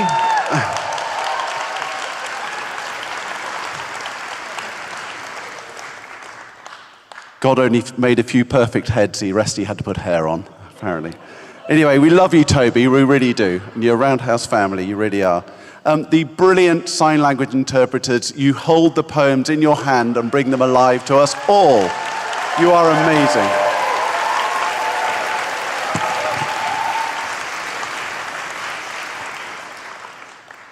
Nothing really would be able to happen here without the support of a huge number of fantastic supporters, especially over the last 18 months. I want to start with Taylor Wessing, the Paul Hamlin Foundation, and all the incredible supporters that have given so generously over the last 18 months, and particularly the Arts Council and the Cultural Recovery Fund through the DCMS. All our corporate partners, the trusts, the foundations, the patrons, the members, and everyone that has given in any way whatsoever. And there are a couple of very special donors who want to remain anonymous, but if you're watching, you know who you are, and we can't thank you enough for your endless support of the Roundhouse Poetry Slam and also of us generally at the Roundhouse. A big thank you to all of you.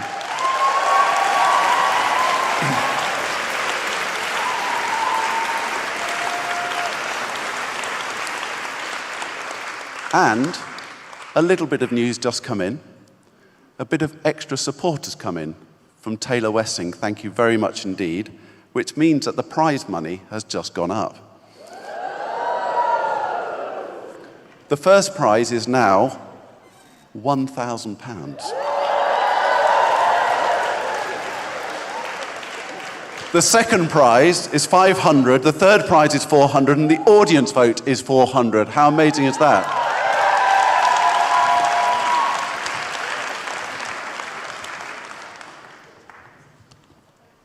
Over the last 18 months, everyone has needed someone to lean on. We've all needed that bit of extra support when it's got a bit tougher than we thought it was going to get. My personal thanks to Simon Turner, our amazing chair, to our trustees, many of whom are here tonight, and you have been the most amazing group of people for us to lean on. Thank you.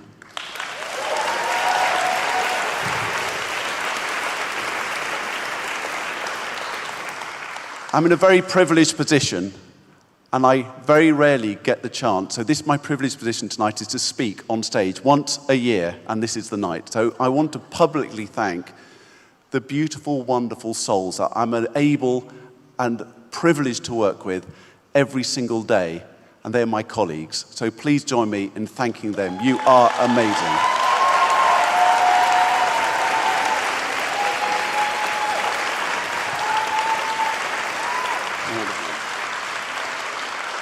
Okay, so talking of Bake Off, over the last 18 months, some of us learned to bake cakes. Some of us learned to eat them. Some of us turned our screens on and watched as scientists grappled with this pandemic that has rattled everyone across the world. But millions of people, what did they do? They turned on their screens and turned to the arts to find a way forward with their souls and their spirits and their way of thinking and linking to other people. They turned to the arts. From the great stages, including this one, from around the world, from this country to your homes, they turned to the arts. Let's not forget that when many things in this world look really terrible, that people do turn to the arts. And it is this, I feel, don't we all feel today that the future of the arts are in safe hands after hearing you? You're amazing.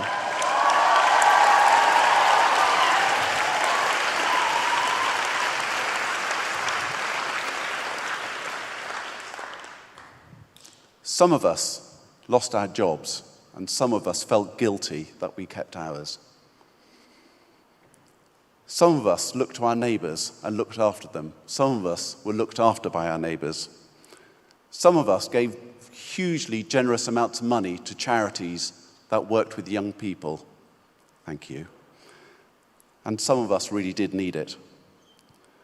Some of us reflected on society in the light of important movements for change. And we as an organisation are passionate about making those changes and have made public commitments to making those. Some of us lost loved ones. Think of Tony Elliott.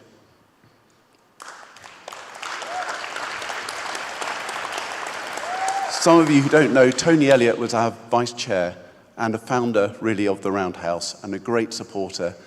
You may know him also as the founder of Time Out, and he was our great brother at the Roundhouse.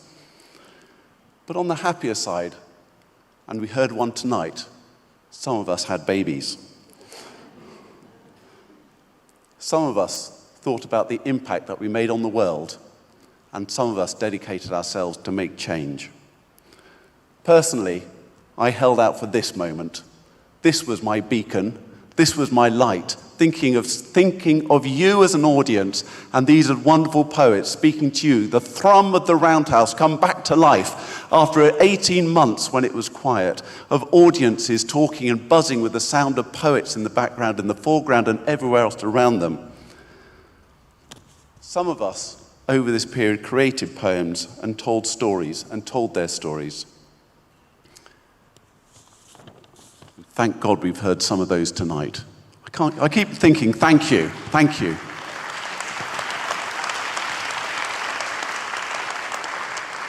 Three years ago, I stood on this stage and said, we're going to build a new building just out there, a new centre for the Roundhouse, a centre for creative entrepreneurs aged 18 to 30, some big studios, podcasting studios, rooms for theatre and spoken word and music and circus. We just started building it. How amazing is that? So, in just over a year's time, it will be open, enabling us to, over the coming years, double the number of young people we can work with, up to 15,000 every single year.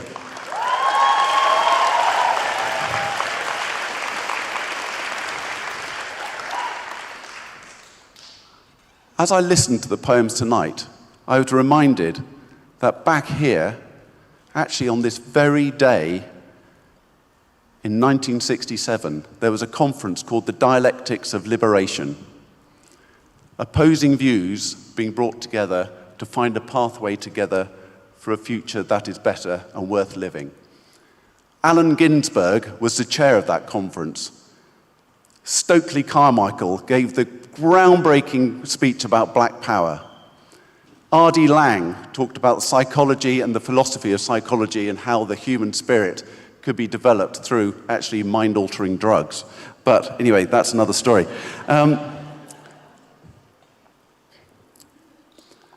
They were trying to map out a better world, but also they were making it possible for everyone's stories to be told.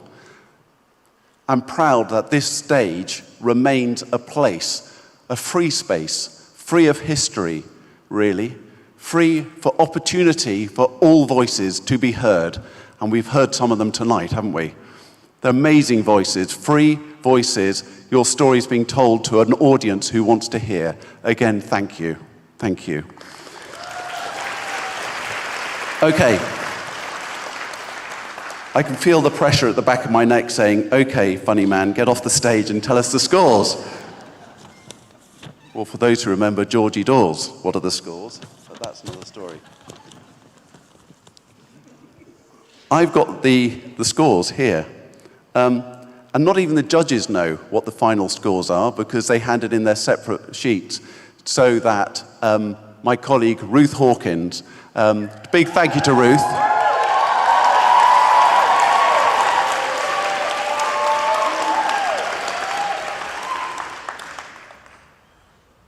The reason why everyone's cheering is not only because Ruth is amazing, but this is her last week at the Roundhouse, which we're all very sorry about.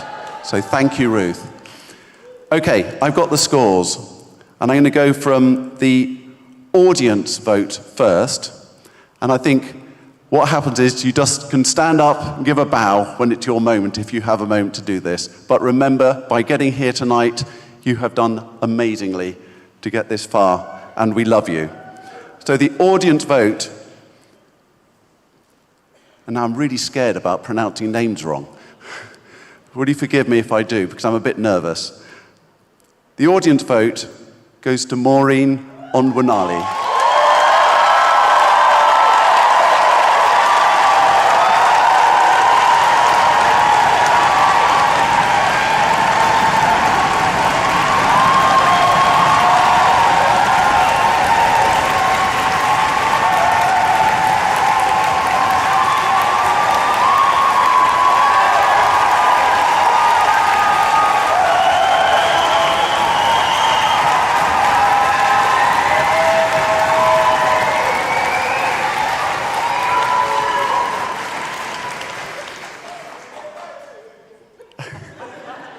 You're on next year.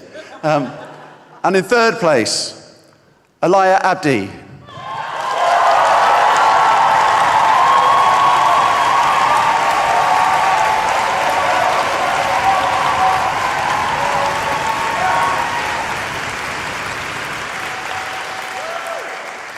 Okay, for the £500 prize, Noah Jacob.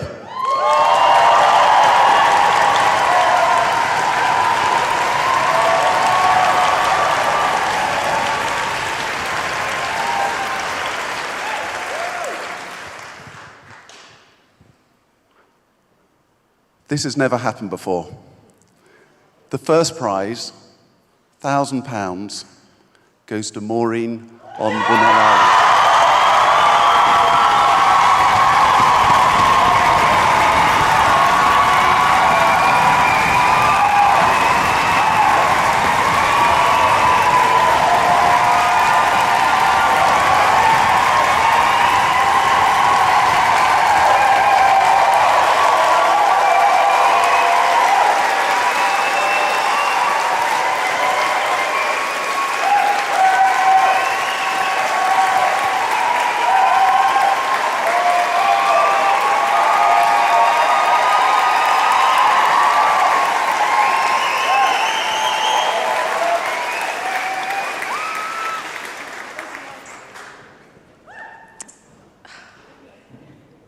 I think it's pretty ironic that as a poet, I am speechless.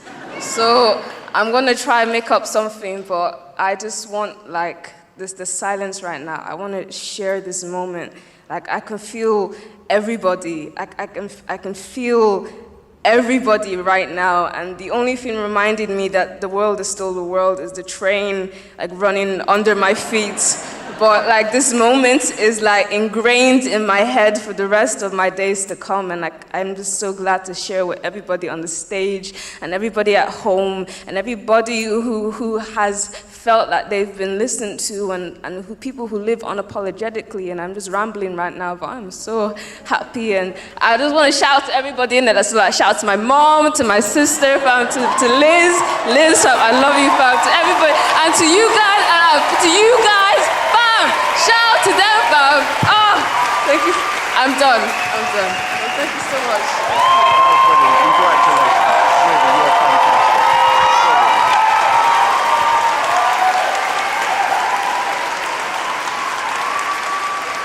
Everyone, well, I think you agree with the result. This is fantastic. I want to hand back to the wonderful, the beautiful Toby Campion. Thank you very much, everyone.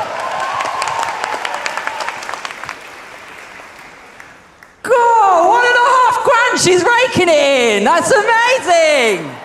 I got a pat on the back and a book voucher when I did this shit. Okay, well done.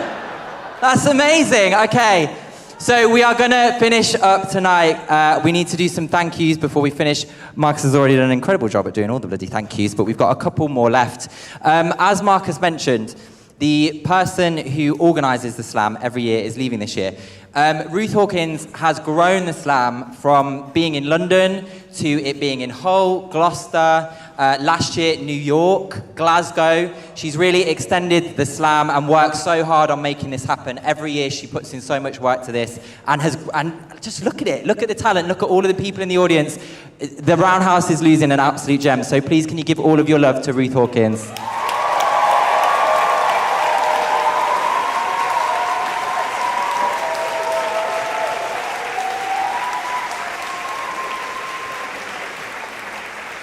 Okay, we're going to do some quick thank yous now. So if we can just have a baseline, rumbling round of applause.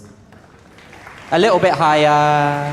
Yeah, that'll do. That's good. You can just give a little whoop after all of these. Okay, so please give your love to the judges, to the brilliant, amazing tech team here at the Roundhouse, and all of the other Roundhouse staff and volunteers, Marcus Davey and the rest of the Roundhouse team, our incredible BSL interpreters for this evening, Shantae, our DJ for the night, the audience at home, hello, I didn't say hi to you earlier, but thank you for tuning in. Let's hear it for the audience at home.